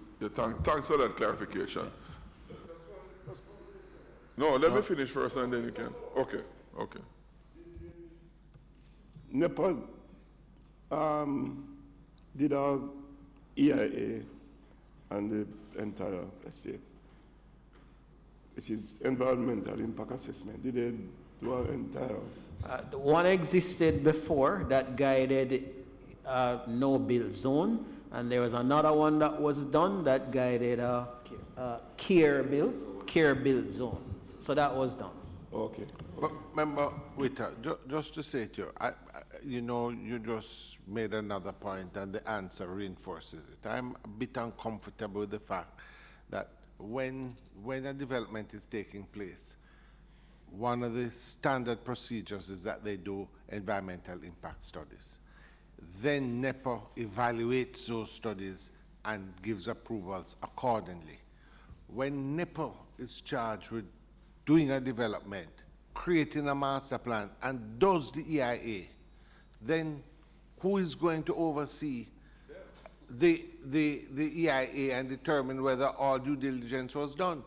Because they have now put themselves in, based on what we have heard, put themselves in the position of the creator of the master plan. That's why I'm a bit uncomfortable. They're the ones who are supposed to, especially with lands of such importance in terms of as water, aquifer, and all the things we know.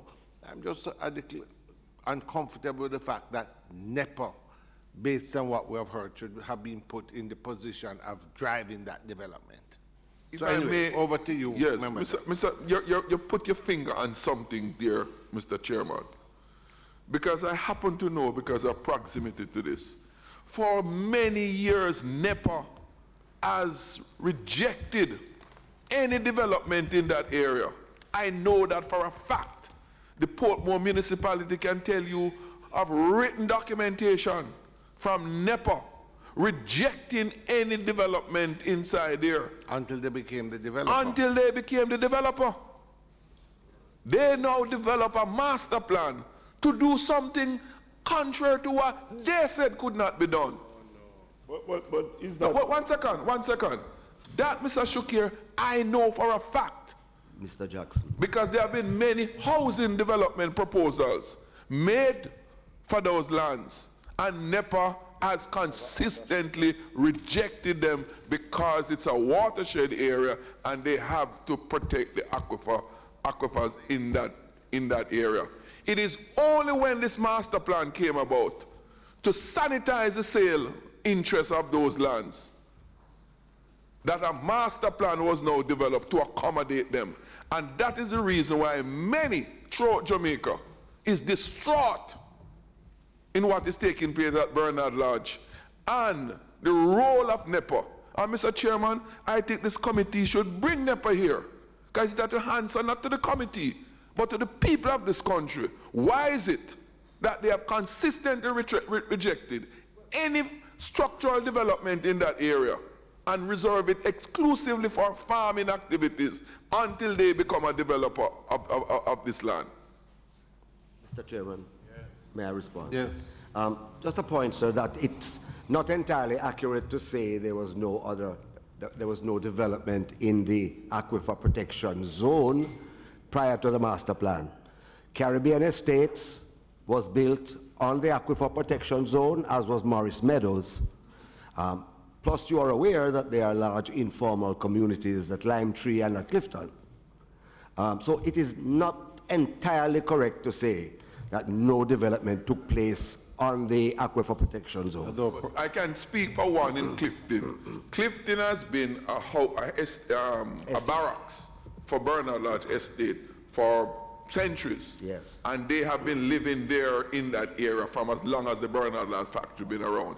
The additional area that has been put into housing by the informal settle was the area of land that NLA at the time deemed those lands not proper for agricultural production anymore, because they couldn't grow any cane over there. And one other point to make, Mr. Chairman, all of those lands that we're talking about in the Bernard Lodge area were not lands that were taken out of sugarcane, right? Those were lands for other agricultural activity. The Bernard Lodge land for sugarcane remain, unless they're going to put houses over there too. Part of them is now done by Gore Development, but that was a smaller part. Bernard Lodge was not primarily a sugarcane growing area. It was for other. No, the only point I want to make, sir, if you allow me, is that it's not the first time that housing developments have. And I just one thing in closing, Mr. Chairman. One thing in closing. One thing in closing. It is despicable. It is unacceptable when we hear the argument this was done before. Look here. If the PNP government did something wrong last time around, there's no justification to continue doing that today. So you can't use that as an argument. This was done then. Murders were done years before. We must continue having murders. When a wrong is done, Point of order. Until the chairman rules, keep quiet. Yes. Please, hold on. Let's tone down a bit. Member Clark, you have a point of order? I am asking you, sir, to instruct the member to keep to the budget, the current budget that we are now going through. And please don't come here with inside show. After that distraction, we can continue, Chairman. Well, yes. Mr. Chairman, if we continue down the road, I'm going to call for a point of order each time. Easier for one purpose only, you know. Yes, no, but we are, hold on, members. To represent the people, not only you. Members, we've been going well till now. Member Jackson, you have a question of Mr. Shakir, though? I think we were trying to provide a response. Yes. I was trying to provide a response, sir. Oh. So just hold on there, Mr. Shakir. Hold on. Yeah, Mr. Shakir, please address the chair. You might get sorry, a more Chairman. favorable ear. Forgive me. Oh, the PS wants to. Mr. Please Chairman. address the chair, yes. Mention was made that NEPA will be called, and I think it's rightly placed that NEPA come to absolutely answer and advise the committee according to the development plan. But what I note from the report on the implementation, and I draw a reference to page 1, 2, and 3 of the document that is presented to the committee. On the first page, and in paragraph 1 of 4 on the first page, the matter of the development of the plan is explained. The approval by cabinet, March 2018. There's talk about the development of the area, population expansion, and all of that. In paragraph 3, there's mention of the aquifer in particular and the risk of contamination from existing communities in the area. Squatting, large-scale sand mining, and all of these things, illegal garbage dumping, and they indicate that there are photographs and all of that, and other human activity not mentioned here. And therefore, the master plan proposes various measures to restore and ensure the continued health of the aquifer. That is what is in the report here. Decision of the Board of the Water Resource Authority in June 2019 indicate that the board agreed that no longer should that area be considered a no-build zone. So the WRA might need to be a part of that discussion. The WRA might need to be a part of that discussion along with NEPA. And they June 17, 2019. Oh, that's What was their position before that? No, please. I'm suggesting, Member Jackson, I'm hearing this, All and right. PS, let me just say this. It opens up an interesting discussion, and what I'm going to suggest, members, rather than we speak in a vacuum, there is no doubt in my mind that this warrants further discussion.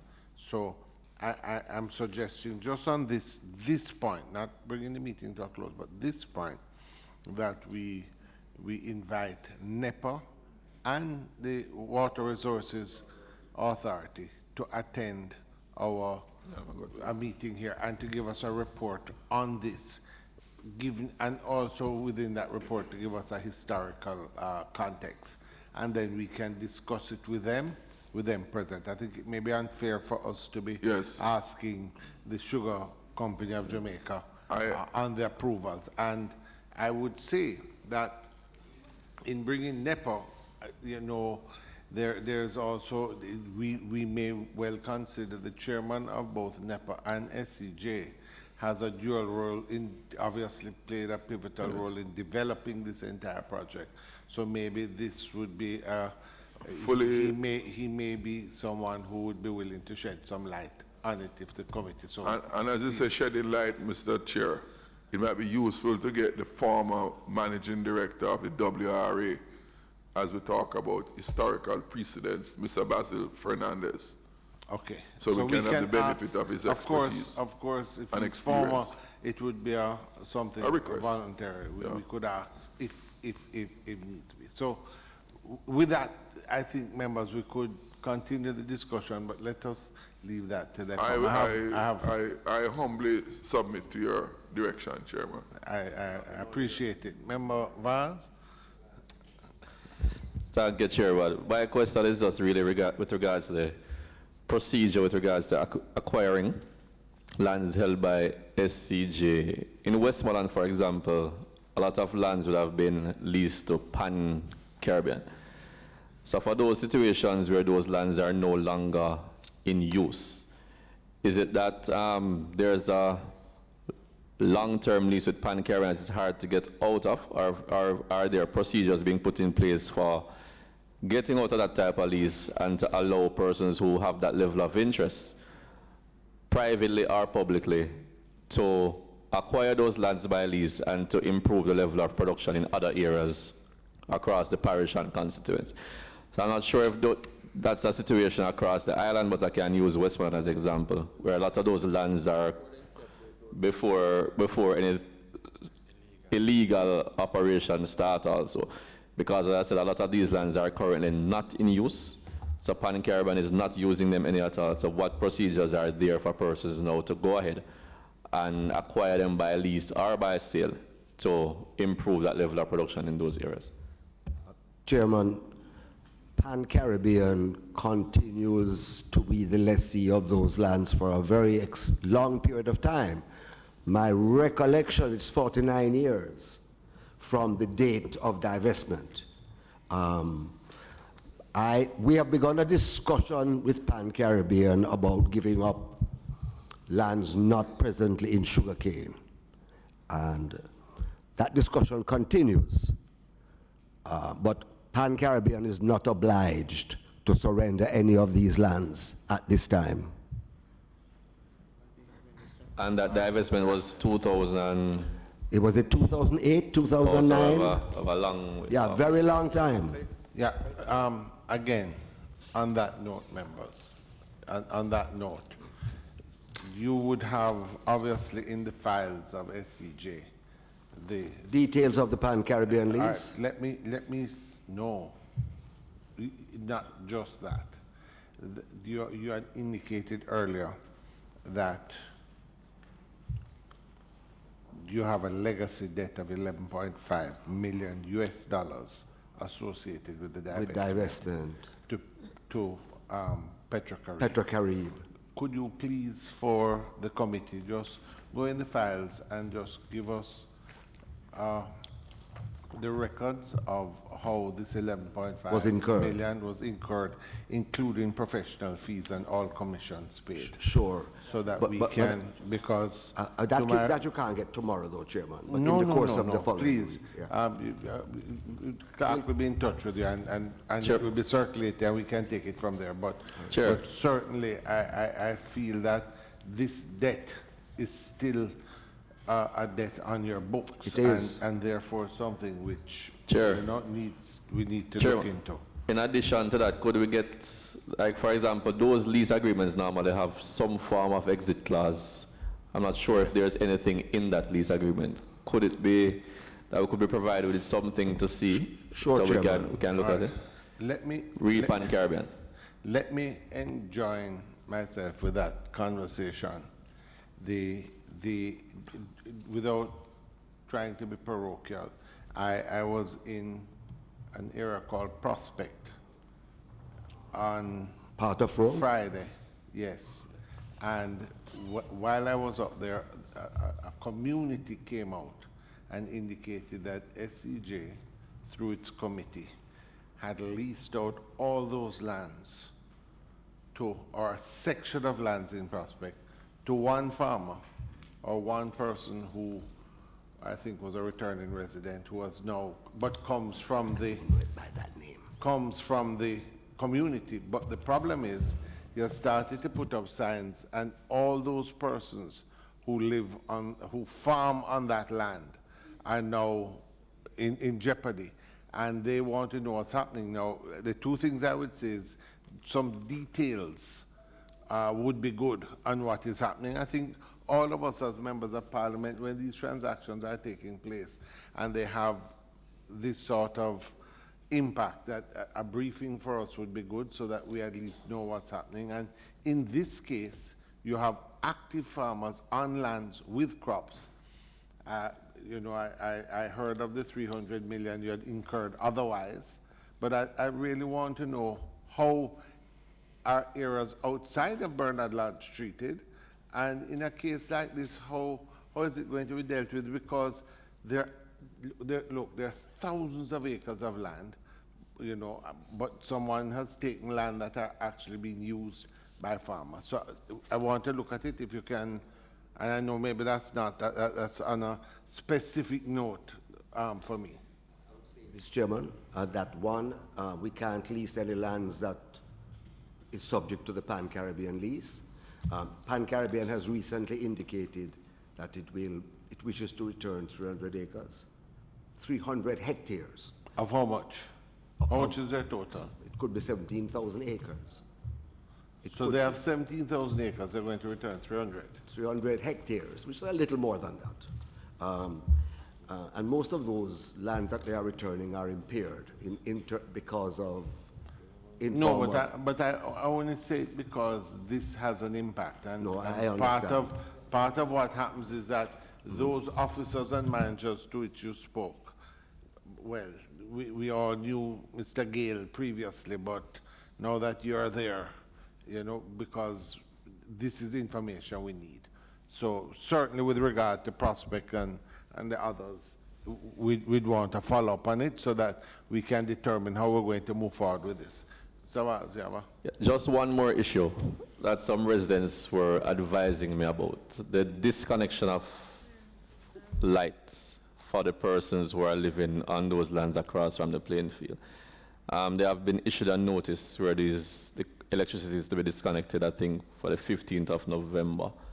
So I want to know what is SCJ doing about this, knowing that SCJ is supposed to provide some form of alternative for this particular procedure. All right, sir.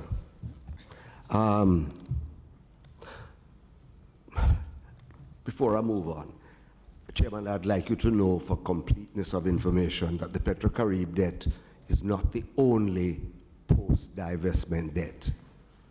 There was a debt to the Development Bank of Jamaica Limited, which has now been repaid. But there were other post-divestment expenses. Well, I was not really, I was kind of speaking peri-divestment. I just wanted you to know. I'm trying to figure out what the cost of divestment was All right, sir. to the people of Jamaica. I'm not.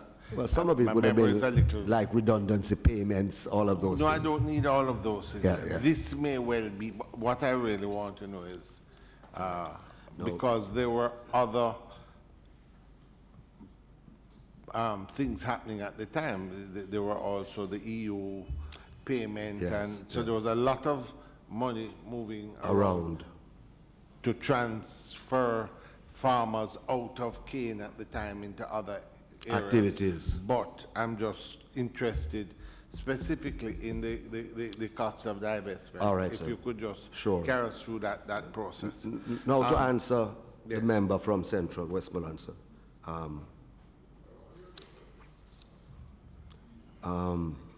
Electricity. SCJ, as part of the legacy issues, carries approximately $60 million a year in electricity expenses that are not for its own use. So, how do you manage that? Well, these are issues that we have. No, I'm not certain. So you're paying what electricity bill is that? So, for example, there is a part of Frome that we have continued to pay the electricity lights for. And we have also continued to pay electricity for providing a community at Springfield with water and a community at Bernard Lodge with water. Now, we cannot continue to incur $60 million a year in light bills, which is really social support. No, but hold on. The 60 million in light bill, when you're talking about, you said a part of Frome. What part of Frome? Remember, sir, that Frome is now, we have the Great House, we have some property at Frome. Yeah, but those but are there are a number of residents who continue to receive lights, and I think those were the people to whom the member was referring, receive lights from the SCJ meter. Now, a decision had been made that this cannot continue. Alternative arrangements have to be made. So, as regards the situation at Frome, our officer recently came into office to say the people were having a problem. And they are not averse to making their own arrangements with JPS, but they don't want to be disconnected before Christmas. So we agreed. We said, listen, we're not going to disconnect them until alternative arrangements can be made. But it's something we have to look at. All right, member. So the issue... That's right. The particular responsibility, though, because SCJ was supposed to run these lines to the residents. Sorry, sir? SCJ was responsible for running the lines to the residents, which was not done as yet. What I would say is SCJ took on the responsibility of providing lights for the residents. You see, it was all connected to the divestment. I know. All right. But I know the role of SCJ was supposed to be to provide the lines now going to the residents. But I think what is happening now is Pan Caribbean is doing that, and then SCJ is supposed to pay Pan Caribbean for it. So what they do is they bill us. So they bill you? Yeah, every amount. But yes, they bill us, sir. So the case is that SCJ owes Pan Caribbean, and thus we just got a bill from Pan Caribbean for $13 million. Okay. For light bill. But the alternative to that is for the SCJ to provide the lines going to the residents, which was not done. The alternative to that would be for the residents to enter into arrangements with JPS for the provision of electricity. So there was no responsibility then from SCJ to provide the lines to the residents? In perpetuity? Well, I don't know the period of time that was agreed on. Mr. Vaz, I don't know. I'm trying to understand is infrastructure you're talking about, right? The JP, there's a big cost to putting in the infrastructure to take power to us to areas, and that's the commitment, as you understanding, that was given by SCJH. Because these lines now, are they connected to the factory? These lines run, they are connected to the factory. Right, so the power is being supplied via the factory other than direct poles and that sort of thing going to the community. Am I understanding clearly? Yes, but the understanding was for the lines to be run directly to residents also, right, so they can access that type of electricity. Right. But because that wasn't done, so Pan Caribbean is now providing electricity for these persons and charging SCJ the bill. No, I think the understanding is that that would be continued until the point you are making about the infrastructure going well, inside what is that there. point? So I intend to follow on from there to query what the agreements were and to see, within the context of this situation that is now faced, what are the absolute obligations on either side so that the matter can be addressed. So that warrants an investigation from the ministry to see how that can be addressed. Okay. All right, members, we still have Rada. My intention is to finish at about 1 o'clock or thereabouts, but we have Rada and Agro-Invest, and I don't really intend to bring them back again. So I really want to just move on and just do it as quickly as possible. The one thing I would say, Mr. Shakir, just in closing, quickly, if you have it at your fingertips, this Bernard Lodge lands has agricultural infrastructure in place. Is that correct? Because it was part of a previous plan to sort of build. Do you know the cost of this infrastructure? I don't know the cost of the infrastructure, sir. What I do know is that the infrastructure is not new infrastructure. Is not what? I'm listening. Yeah. Yeah, if you allow me. I'm going to pass over to the NIC head shortly, but this infrastructure started in the 60s, 70s, 80s. Yeah. Much of the underground piping is old, is asbestos concrete and cast iron. Much of it has passed its useful life, but I think the NIC CEO will be better able to speak. What I'll say, Chairman, it is a functional irrigation system. It's functional. It is functional. As Mr. Shukir said, it is aged because we have inherited that from a long time. But all I can say, it is a functional irrigation system. We are using it to supply the farmers. How much land is under irrigation?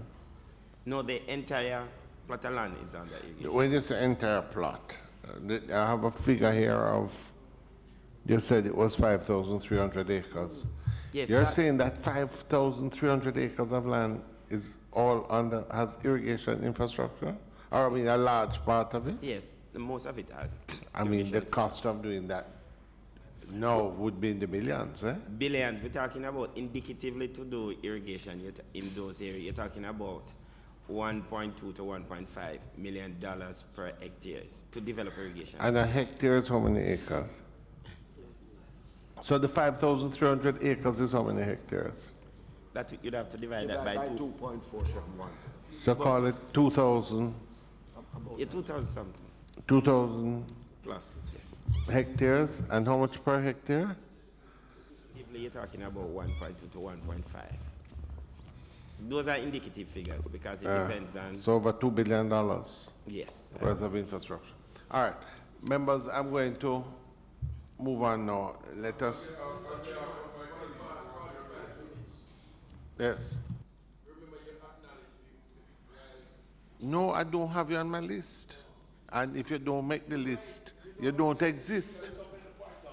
You know, I like. It's just, but certainly if you have some, oh, absolutely. Thank you very much. Mr. Shukir, you did say my colleague had asked a question about the lease agreement, and you did mention that Pan Caribbean does not, or they are not obliged to release unused land back to SCG because of the contract arrangement that is there. But is there something in the contract, or is it that you as the original holder of the title can force them to make sure that they monitor the acreage that has been leased to them so as not to have informal settlements being developed on those properties? Pan Caribbean, as all of the divestees, were required to maintain a certain percentage of the lands that were rented in sugarcane. It is a breach of the lease agreement, generally speaking, if I think the figure is 60%, if 60% of the land is not maintained in sugar, in cane. There has been a problem of, I'm going to call it squatting, at Frome, and the Pan-Caribbean owners really are not very good at managing those situations. So they tend to pass those lands back to us. I think it's because of the, well, it's not only Pan-Caribbean. The same thing happened at Long Pond. The same thing happened at Duckenfield. The lessees of the land, large acreages of land, simply cannot monitor all of the land and prevent squatting. And the Chinese are particularly bad at it. And I think because there are cultural issues and political issues, etc. So they tend to hand those lands back to us. And what is SCG doing about that? Because, Mr. Shukir, we are already strapped with 200 to 300 informal communities. Something unheard of. Something that the government of the day, any government of the day, they are unable to really manage where infrastructure development is concerned. It is very tedious to go in after it has been established to put in the social amenities. And therefore we as corporate citizens have to play our role, especially the agencies of government, to make sure that these things don't develop overnight. It is best, in my opinion, that those lands that are unused, for them to properly develop, even into lots, and have the people them occupying these lands in a formal way, so as to create some form of formality. Because as I'm hearing now, even with the $13 million light bill that you have received, you're going to get another one now. You're going to get another one. You might get at least 3 more before Christmas. You end up getting up at least another 5 before the regularization takes place. I can't fault what you have said, member. You are correct. These situations have to be managed as best as possible before rather than after they happen. Mr. Chairman, might I add, in just to extend the response to that particular point. In recent times, we have had about 3 meetings with Pan Caribbean. One that involved the Honorable Minister Audley Shaw, other 2 involving myself along with technical team as follow-up. The conversation is really around the matter of the demand for sugar in the country and the status of the sugar industry in relation to the existing plants that we have. There is need for a certain amount of capacity, and the fact is, Frome is seen currently as one of those estates that must get up to a certain level of production in order to satisfy the national demand.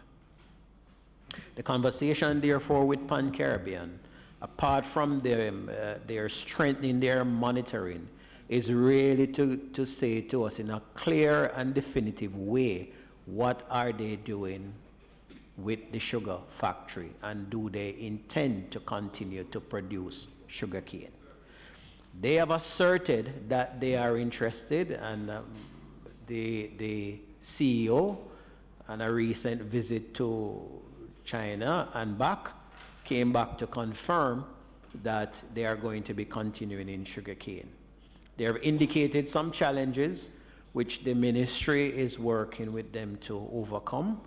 Following those discussions, along with others, I organized a one-day retreat out at Mandeville for the sugarcane stakeholders.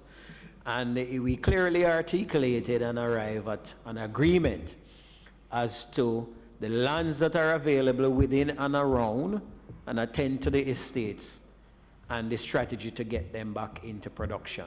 And so my understanding presently is that Pan Caribbean is on board to continue into sugarcane production with some general conditions that will support and incentivize the operation. So we are in dialogue with the estates. A similar conversation is being had with the recently closed Golden Grove estates about the transition into new area, new processing, and how do we transition those persons and farmers that are involved in sugarcane production. And we are to go out to St. Thomas to engage stakeholders accordingly. But there's a bigger discussion that has taken place with SEPRAD, and there's a plan afoot as to how that is going to happen. Worthy Park is up and running and really trying to expand their stake in the sugar business. So there are examples of good performing estates that know what they're about and what they intend to do, and there are examples of others that need to be coming to the picture. So Froome and Appleton is up for that kind of attention. All right, members, I'm going to move now to Rada. I understand Mr. Thompson is off the island, and we have Ms. Young as Principal Director and Mr. Prendergast here with us today. We've had Rada a number of times. I don't know if I just want to move quickly if there are any questions. I think the main thing, the Farmer Road Program continues apace. How are we proceeding? Are we going to finish the projects by the end of the financial year? And welcome. Thank you, Mr. Chairman and members of the committee. Mr. Chairman, we have full intention and plans in place to finish before the end of financial year. Okay. I just want to say that to date, even considering that we're in a rainy season, we completed approximately 61% of the total, allocations for the road in terms of total roads being engaged now in contracts. So we do believe with improvement in the weather conditions coming to the end of March, we should be in position to accomplish that. All right. Members, are there any questions? Yes, thank you, Chairman. Last time the Rada appeared, I inquired about, and I'm not sure about the answer that was given, in relation to, I think there was $752 million which was allocated at the, yes, and that was targeted at the farm roads. Where are you in terms of the assignment of the contracts to the individual areas? All right, out of 752 millions which are allocated for this year,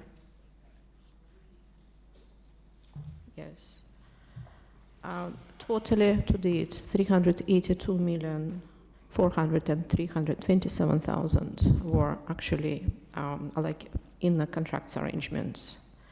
And I'm talking about it's a total.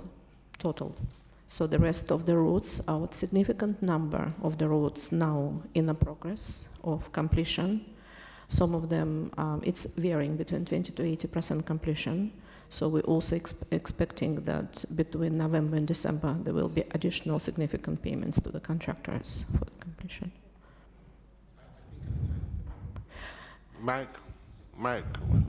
Somewhere in the region of 86 roads. 86 roads. Right. And of those 86, how many you say are complete that you have made final payments on, and how many are left, and what's the time frame within which you have to complete those? 14? Okay, the totally completed is 14. 14. 14. 14. Yes. Contracts awarded for a total of 53, but not yet completed. 14, and you have 86. 86, but I just want to say that significant number of the roads are currently in the stage of work that is being done. So to date, 53. How many of the 86? 53. Have not been, you have not awarded contracts? 18. 18, and it's going to be awarded within next 2 weeks. Next 2 weeks? Yes, we have final set of 18 roads, and after we open the bids, they're going to be evaluated, and the process will go on. Thank you. All right. Member Stewart. Thank you, Chairman. Many of these roads were selected without the knowledge of the Member of Parliament. And it has, while we can't reject the roads that are being done in our constituencies, I believe that going forward, that there should be proper dialogue with the Member of Parliament. We should not be driving and going through. I put a rest to that situation. My 2 roads are completed and I'm happy for them. But I know that in other constituencies, a number of MPs are complaining. So that needs to be addressed. So we don't have persons coming in and selecting roads, and there's no consultation, no dialogue takes place between the Member of Parliament and the agency. My other situation has to do with being directed to the PS. In my constituency, there is a lot of works taking place in a piece of property that is called Cano Valley. Tractors are down there, understand bulldozer cutting away land, and there has been no consultation with the citizens, the farmers that are there. Are you planning to have such consultations going forward before any further development takes place? Through you, Mr. Chair. We have had this recommendation from the committee before regarding the selection of farm roads. And I'm emphasizing farm roads, because you just said roads, but it's really farm roads. We want to ensure going forward, and we have put that system in place, that the local representatives and the Member of Parliament is made aware and is consulted regarding the road selected. So that is in place, and I'm giving a commitment that going forward that will not be veered from. With regards to Cano Valley, I was part of a team when I was the then technical director within the ministry that visited Cano Valley out of an expression of interest from the farmers there that they need some support in terms of infrastructure. Since my return to the ministry, I'm not sure of the level of support that is taking place, but there were commitments given from that time that assistance would be provided. The failure to engage the Member of Parliament is regrettable, because this is something that the residents there, the farmers there had called for. And so I will move post haste to visit the area, because I am in contact with persons there. They have my number. I will visit the area to find out, what are the challenges, if any, and to see how that is going and ensure that the level of dialogue and engagement that is required is pursued. So I'm giving that commitment. Yes, I do. Member Dunn? Just one more thing before I move on, though. I mean, I know we have moved away from the number of roads and that kind of thing, but just for completeness, the 86 roads have been identified to be addressed with the 752 million. Right? So far, 39 roads have been started. And of the 39, 14 roads have been completed. 6 roads are somewhere approximately 80 to 90% completed. 9 roads are approximately 50 to 79% completed. And 10 roads are approximately 10 to 49% completed.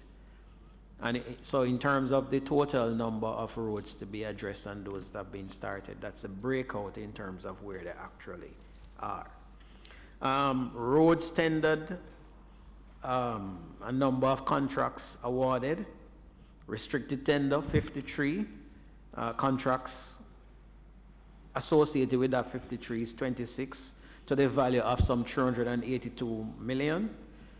Roads tendered via open tender, 15. Number of contracts, 4. Value, 120 million. And roads to be tendered are retendered via restricted tender, 18. Number of contracts, 10, some 120 million. So today we're talking about 39 roads, contracts, and we're talking about 614 million in that range that is projected for expenditure. Difference of 100 and something or so million is as the process continue for further evaluation of additional roads, then those monies would be executed accordingly.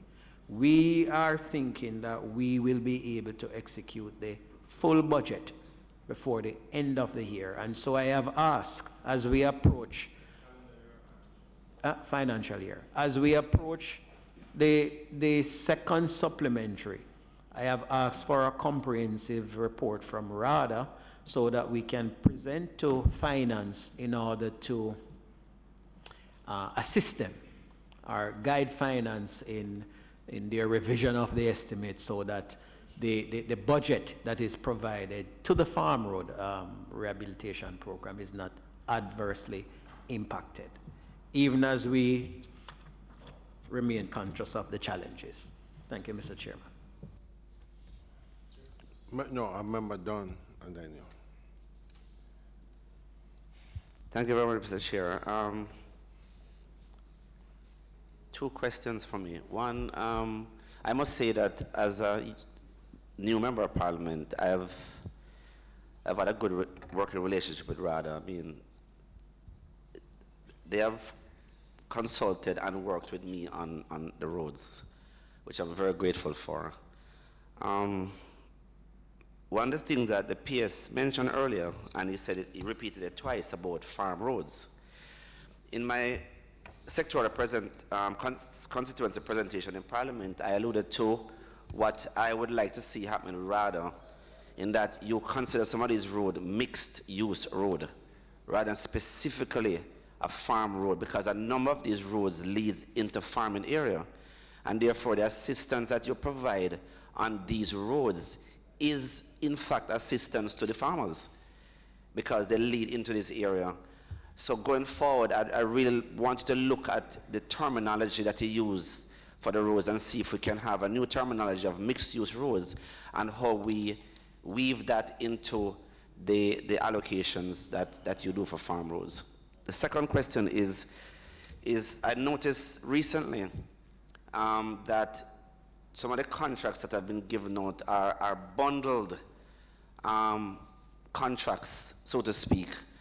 And in my case again, I remember a contractor getting to do a $7 or $8 million farm road as a part of a bundle coming from I'm in St. Mary, coming from somewhere in St. Elizabeth or Manchester. And I wonder how economical that is to have the assets in the area not being utilized in the area for these small contracts, rather than having these contractors from way outside the area and the apparent possible inefficiencies that might provide.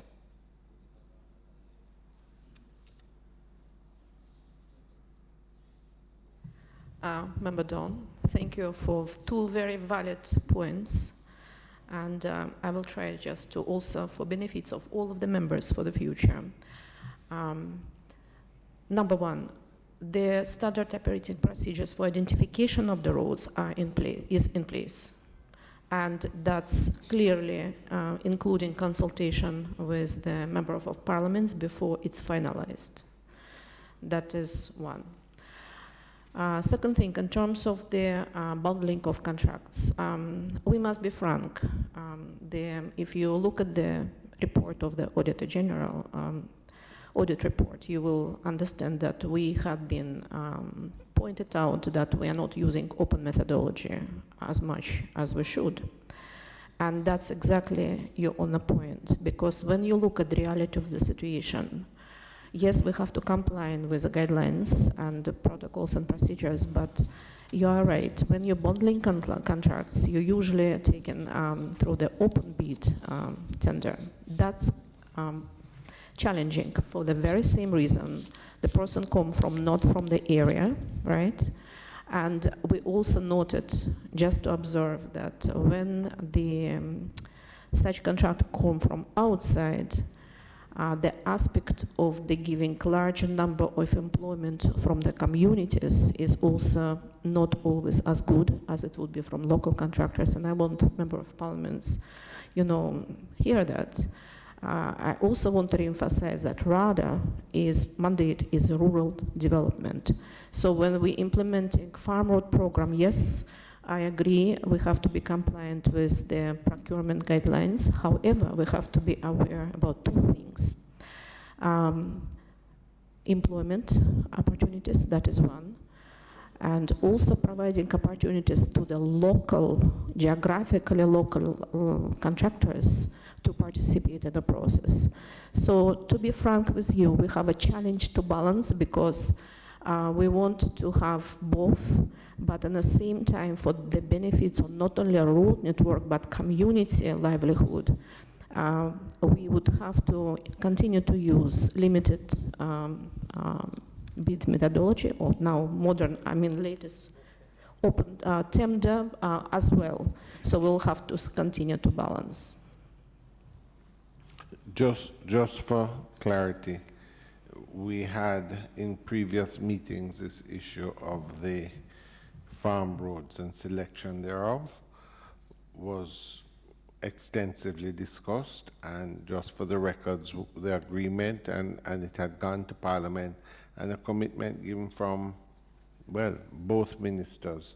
The selection of the roads there would be consultation between Rada and the members of Parliament, and a number of roads would then go forward to the board, etc., and to look at it based on costings, etc. But that the initial recommendations, not in effect that roads would be selected and then be informed. So just for clarity, I'm just indicating this was a decision, I think that was, and the minister had agreed some time ago. All right, Member Dunn. Let's continue, Chairman, because when I mentioned the first point about the mixed-use road, there are two roads in my constituency. One is Camberwell Road and one is Long Road. They lead just to farming communities. They're basically classified now as NWA roads. But NWA will not look at those roads because of priority and funding capacity. Absolutely. But it leads into farming areas. So I would like, as I said, rather to look and re-look at that and to see how best you can do it. The other point now is on the... No, don't move to the other point, because again, an issue that we had an extensive discussion, and correct me if I'm wrong, recommendations made to Parliament on this specific issue. How it is classified, simply, just if you follow the rules, a farm road. Therefore, in many constituencies, there are only 3 or 4 farm roads. However, there's a reality that there are a number of not just NWA, but parochial roads that once the farm road comes out, filter in. And these roads, often for budgetary reasons, are never fixed. Therefore, in the classification of farm roads, you have to look at it in its broader sense, or you're doing a disservice to our farmers. The intent of what you want is to facilitate the farmers carrying in their whatever they need and taking out their produce. And we had made that recommendation. Rada had indicated to us that the difficulty they had is that when they now were audited by the Auditor General, they were following the strict rule of the letter. We had indicated we have said to the Parliament that in our recommendations that the relevant minister, in this case Shaw, needs to make representation and ensure that the broader context, because both the local Rada offices and the elected representatives are all at one, that it is important for us to treat to the issue of getting out the produce and getting in the inputs that are necessary, and that dealing with farm roads had to be taken in a broader sense. Have I captured that, members? Very much, sir. And I think if it is necessary, if it's unanimous, once again we will put it in our report and highlight it so that it is clear, and whatever needs to be done, we urge the minister and the permanent secretary to please inform the relevant oversight bodies. And Chairman, just to continue that, we also like to urge the authorities too to look back at how you bundle these roads, because the local small contractors in these areas who have assets in the area already needs to participate in this. This is Rada. Rada is a local entity that enhances local small operators, whether it's farmers or farmers-related organization, including contractors who construct these farm roads. Yes. Can I just comment? If you look at statistics of the 2019 budget, 29%, 29.1 done over the open bid. But when you look actually at all right, we do have a register of contractors pull it from the Contractor General website. So what we usually do, we look first contractors who are registered within particular parish. That is one. If we need to go outside of the parish, you will take parishes nearby. And I must tell you that analysis which were done to date from beginning of 2019, if you look at the Contractor General website, it's 81 contractors, for example, for road maintenance, right, in required grading. So when you look at the parish base, that all 14 parishes, we have used 100% of local contractors. We engaged them, except for St. Andrew. For St. Andrew, it was approximately 87%. It means that 1 or 2 had not been engaged. So we truly committed to improve that. First, we look at geographical location to give opportunity to local contractors, and then in cases we have to bundle the road because we still have to comply with the protocols and procedures, and for those we will still have to have cases of bundling the road unless we will have a policy decision with your assistance that limited or restricted methodology, fully acceptable method for all of the procurements. But we need your help with that. All right. Yes. Member. A parochial issue from my constituency. Yes, go ahead. There's a Farm Road, as it's being done now, prosper. It was mentioned in your document that you presented to us as in Southeast St. Elizabeth, but it is really in Northeast. And so I don't want, when you're going forward, you have it on your records that I would have had that road done. And so by virtue of that, I would, no, that is not JC, that member Redman. Yes. All right. So I don't want to have me done for an extra road when it is really the other constituency. All So I right, want to make Member that Phillips. correction. Yes. Member Phillips, yes. Okay. Just on the issue, looking at your report, read the human resource capacity plan. Okay. Extension officers. Every time that Rada comes here, I always raise the issue of the main purpose is really to enhance and to, production and the resources that Rada will get to do that. And in many instances, Rada is seen as a welfare organization, right, where they can get fertilizer, seed. But while giving those to farmers, the capacity for Rada to be able to have adequate extension officers to help in boosting production, for me, is a concern. Yeah? So looking at your human resource capacity plan, well, the question first is how many extension officers you have to how many registered farmers. Right? And we know that not all are into ground provisions, but you still have those in livestock and such. Thank you for the question. According to the last census, which has been done quite a long time ago, we have 230,000 farmers in Jamaica. Rada maintain farmers database known as ABIS, Agriculture Business Information System. Currently on that system, which is actually live on website, it's 210,000 farmers registered with Rada. Registered. Actually, we know who they are, where they are. Just to remind everybody, it's a voluntary process. Registration, the only thing we can encourage.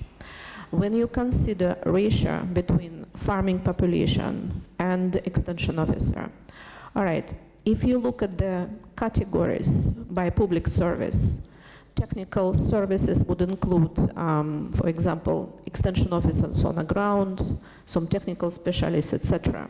Right? So, but when you look zooming in the parishes, you would have approximately 180 officers, which is including General Agriculture Extension Officer. I didn't hear that. 180 officers to 210,000 farmers, who we know. So the ratio would go, depends on the area. It might range from 900, 1,500, in some areas up to 2,000 per one extension officer. And the reason why I raise it, because when I look at the same chart I'm looking at and looking at the financial years 2019 to 2023, there doesn't seem to be an increase at all in your technical staff. And as I said, the ratio of farmer to your technical staff is woefully inadequate. And I said, when I am a member of parliament for a rural constituency, which our economic base is just farming. And when you see, despite you doing the roads and everything, but without increasing production, then you're basically, as I say, you're just giving but not getting back. Yeah?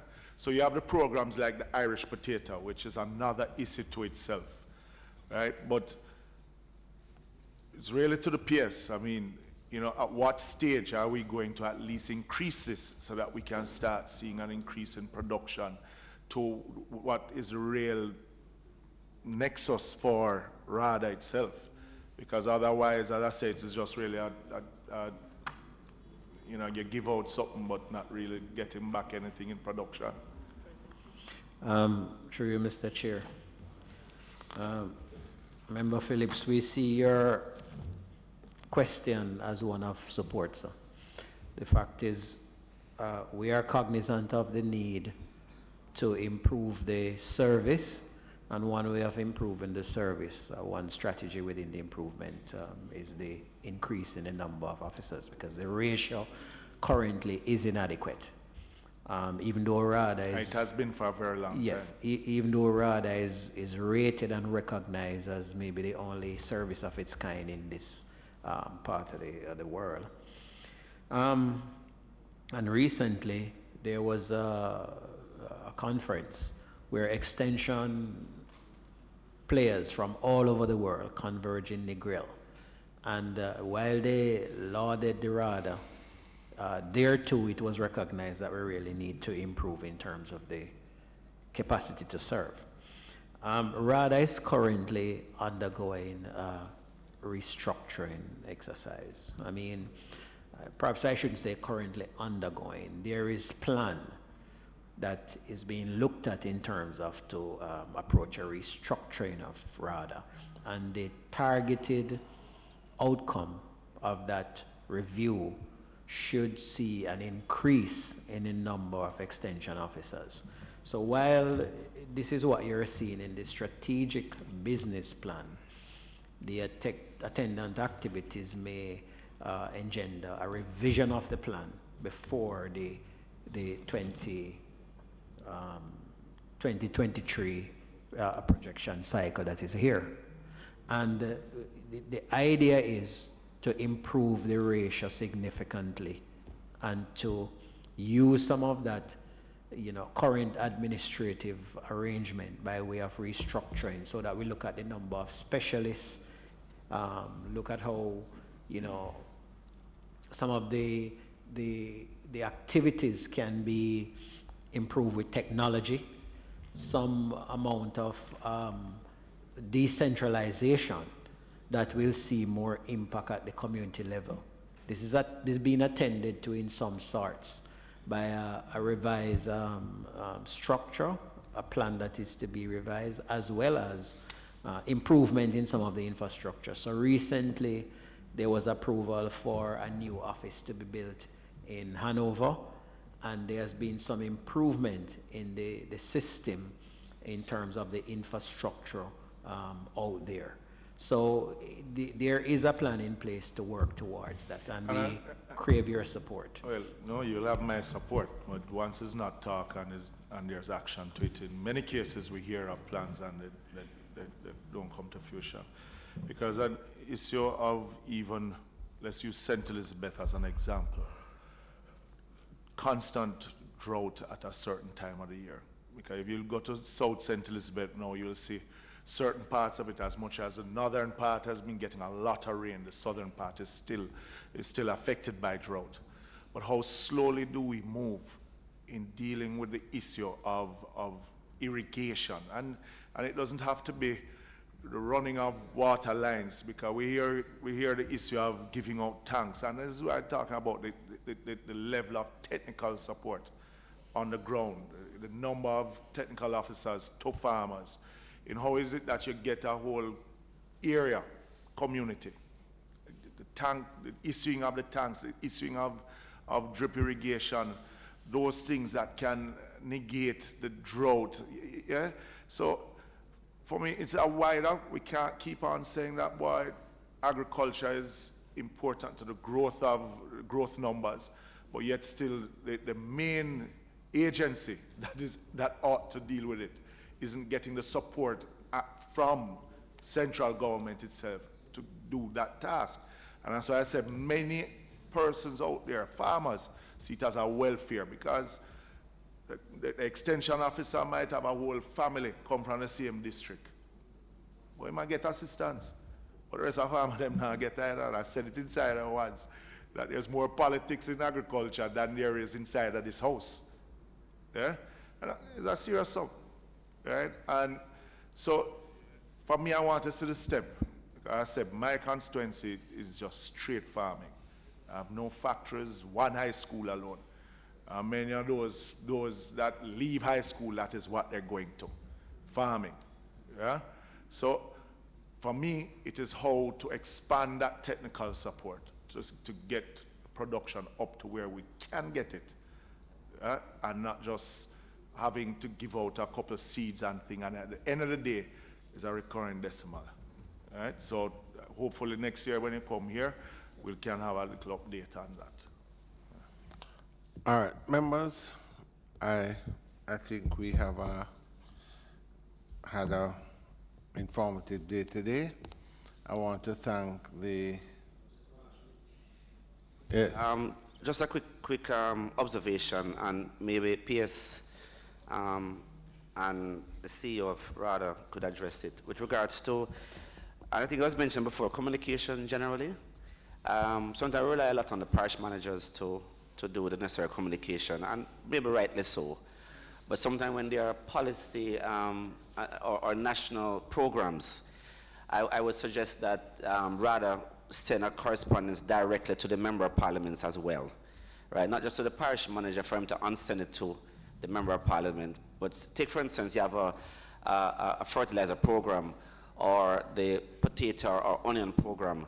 At least that information is sent to the member of parliament, so at least they can follow up with the parish manager just in case it doesn't come in a timely manner. Member, what?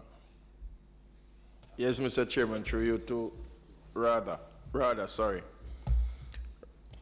What I want to find out, I heard by the wayside that there have been at least 24,000 ton or 2,400 ton of fertilizers that have been laying at the wall for some time. It is cleared now, and it has not been distributed. Is that true?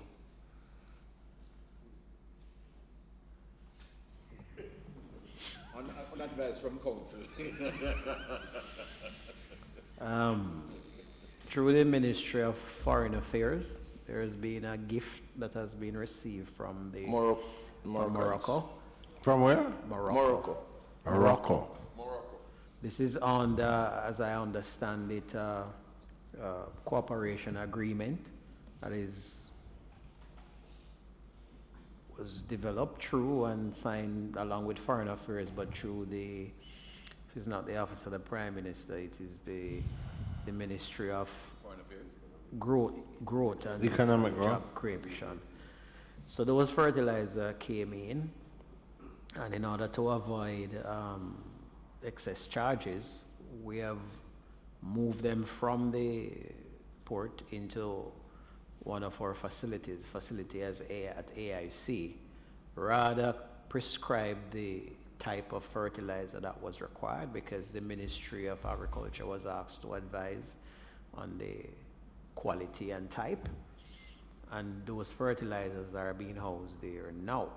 Rada is designing the distribution plan, carrying out the necessary tests supported by agencies of the departments of the ministry to determine the quality, purity, and that sort of thing of the fertilizer. And a distribution plan is being prepared accordingly. Now there is some amount of concern that has been expressed by the Jamaica Manufacturers Association regarding the presence of the fertilizer and how it may impact local manufacturers. We are in dialogue with them. How much is it? Something with 24. 20. What? Something with 24. 48 containers at 6,000 per. 48 containers. That's a lot. Yeah. It's a substantial amount of fertilizer. This would be a fair percentage of what is utilized in Jamaica per year. Yes. Mr. Chairman, my concern though is that whilst Rada is now doing the tests, is it true that the Moroccans would have dialogue with the local ministry to get from them the specs as to what is needed to develop before they actually ship the fert? So why is it now that at the back end that we are doing testing? No, sorry. I did indicate in my answer that before the fertilizer was graded and packaged, the ministry was asked and Rada was asked to indicate the type of grades that we need. The test, regardless of the grades that you get, is to determine if what is there is consistent with the grade and the quality of, are there any impurities? So for example, you will recall some years back that persons similar quantity of fertilizer might have come in the country, and there was a lot of anecdotal information regarding the type of fertilizer. We know how that came about. Right. So we know that came about. It is a standard procedure. So it's standard procedure that you actually carry out the necessary tests to ensure what you are, handling. Standard procedure. But PS, it's taking us almost 4 months to get to the point of distribution already, and we don't know when. Remember, I have indicated 2 dimensions to the matter. And one has to be handled. Hold on, wait a second. 2 dimensions being 1, quality, and 2. No, the distribution plan is 1 dimension. The other side of it is the matter of the expressions of concern. Fine. That has come through could drive some of the manufacturers out of business. Right. So that is a matter that has to be handled in a so delicate way. If we take the next 6 months. Sorry? If we take the next 6 months, it's okay. No. I'm just asking. No. Because we have already gone 4 months. 4 months between what? Since the shipment arrived at the wharf. Yeah, but there's a process that takes some time when the shipment arrives, So you might be cutting into the from the time the ship landed and the goods were taken off the ship. That's the time I'm counting from, not from when it was ordered. No. I'm saying between the ship being here and getting it to where it's at, where the fertilizer is currently stored. How long is that? I'm saying there's a process. No, I'm not worried about the process, no. How long is that time? The ship came in September. September, October, November. Yeah. And you're now stored because you're going to do your research. No, first we store it, not because of the research, but in order to ensure that we don't encourage additional charges. If you have it on the port, you encourage additional charges. So the small farmer, and it is allowing the time for the evaluation and the planning of the distribution and dealing with the attendant concerns being expressed. Mr. Chairman, the small farmer is watching us on PBS, and I know they want to know, they are eager to know, when is it that distribution will start taking place so as to benefit from that amount that is here as a gift? That's a question I'm asking. Well, for those watching as well. No, you don't have to look up. For those watching as well as those listening, we cannot give a definitive time now because we have to get back those results, the chemical analysis to see what is there. That's what well, in a matter of another 2 weeks, we should get back those results. I am certain that the distribution plan is completed, and so the dialogue with the concerns expressed has to be addressed, and then so we see in another month or so we should be able to be at a point where we understand how we are going to proceed. Just for us, the uninformed, I take it the things like organic, things like fertilizers, they wouldn't have an expiry date or anything like that? No. Okay. How long these tests usually take? Sorry? How long these tests for these fertilizer usually take? Is it done Well, overseas? well, Is it no- locally? A mix, but normally is between 3 to 6 weeks. 3 to 6 weeks? Yes. You know, for 4 months, you could have a couple cycles of crops. Member Clark, you know, referring to what you're saying, there is an anecdote that on a previous occasion when fertilizer was brought in and they carried some of the farmers to look at it and they opened the container, that the chairman fainted when the container was open. So I think we're looking out. I don't know if you'll be there when they open the container, Mr. Spence. All right, members, I want to thank the Ministry of Industry, Commerce, Agriculture and Fisheries. I think that we have completed our deliberations with them, and so thank you. There is some follow-up information from some of your agencies, and the clerk will so inform. With that, members, we have agreed we will not meet next week. The week after, hopefully, we'll have the information. We can determine how we treat with it, and we will be doing our deliberations with the Ministry of Tourism. Sir, Mr. Chairman, did you ask also of the PS to get the clarity on the information, the concern that we had before they came in, read the CLA? The clerk, there were some queries on the cannabis, and you were to have given us some information today. Yeah, but I think you were today, PS, you were to give us some clarity on the lands in Negril. Aren't you? Yes. That's why you were asking for more time. I indicated we would ask you, which is why I asked you. Might have to invite you back again, you know. You know, because I find out of sight, out of mind. No, I had actually asked for more time to sort that matter out. Well, but and time we is of the promised essence. we also promised that they have sent a representative just to seek to find out if you had clarified the issue for them, as promised. I'm working on it, Mr. Chair. I tell you, I'm on top of it. All right. So with the I just other need a little more information, we are going to be meeting again in 2 weeks. Could you just give us an update in 2 weeks? In writing. Yes, in writing. No, we wouldn't ask you back again, but based on the response, Mr. Spence, but let's hope we clear it up by then. All right, members, thank you, and meeting adjourned. Thank you very much, Mr. Chair.